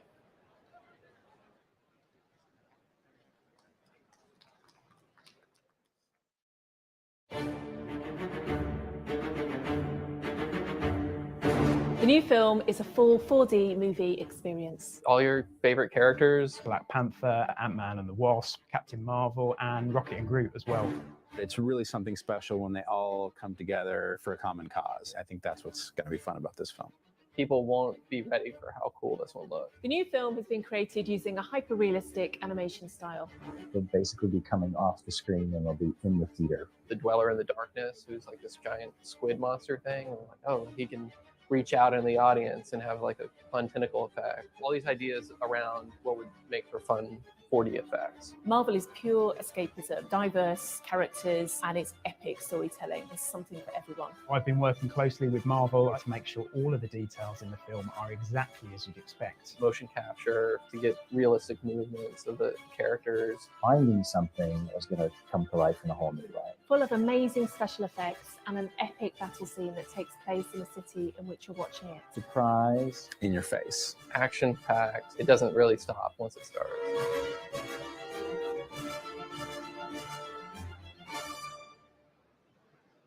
There you go. Yeah. Hey, huge shout out to Pure Imagination Studios as well. Did the animation on this. Really, they knocked it out of the park. Yeah, and that's what's I think what the cool thing again about this 4D experience is that as you're watching this story, like you said, it's affecting you. So what is it like crafting a story where you know that certain parts of this story are going to have to affect the fans? Does that go into you're kind of looking for these special moments and like, oh, how can we challenge ourselves to interact with the fans? You know what I mean? Yeah, in my mind, it's almost like creating a like a theme park ride.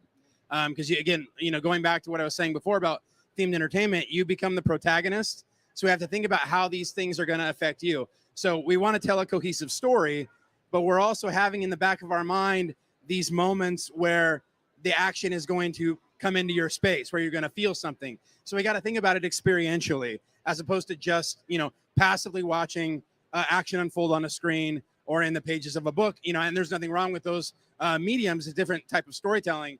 But when you're in a 4D experience, you have to think about it a little bit differently about how you're portraying that narrative. Yeah, I think it really all goes back to what is representative. You all know the comics, you all know the movies. So how can we create a new story that's never been told before with characters that you've seen in so many different mediums and so many different stories and just make it feel right, make it feel real. And by the way, in 9 minutes. So you got to keep it going, keep it snappy. Nice. And so we're talking about the Hall. Let's talk about the Hall of Heroes itself, the actual arc, because you said being the protagonist. So tell us a little bit about the ideas behind the set design of the Hall of Heroes. What elements maybe from the MC did you want to pull in? What original elements did you want to create for people to have that new experience? Yeah, absolutely. I think that, we talked about the Hall of Heroes being set in the Marvel Universe, where this is somewhere that you can actually meet that hero. They can come just like you can. And one of the minor details that I love is that when you're in the Marvel Hall of Heroes, it's just the Hall of Heroes. You're not going to see that red Marvel brick logo inside the 4D movie when there's Marvel characters populating it. It's just that level of detail and immersion that is so important to go into.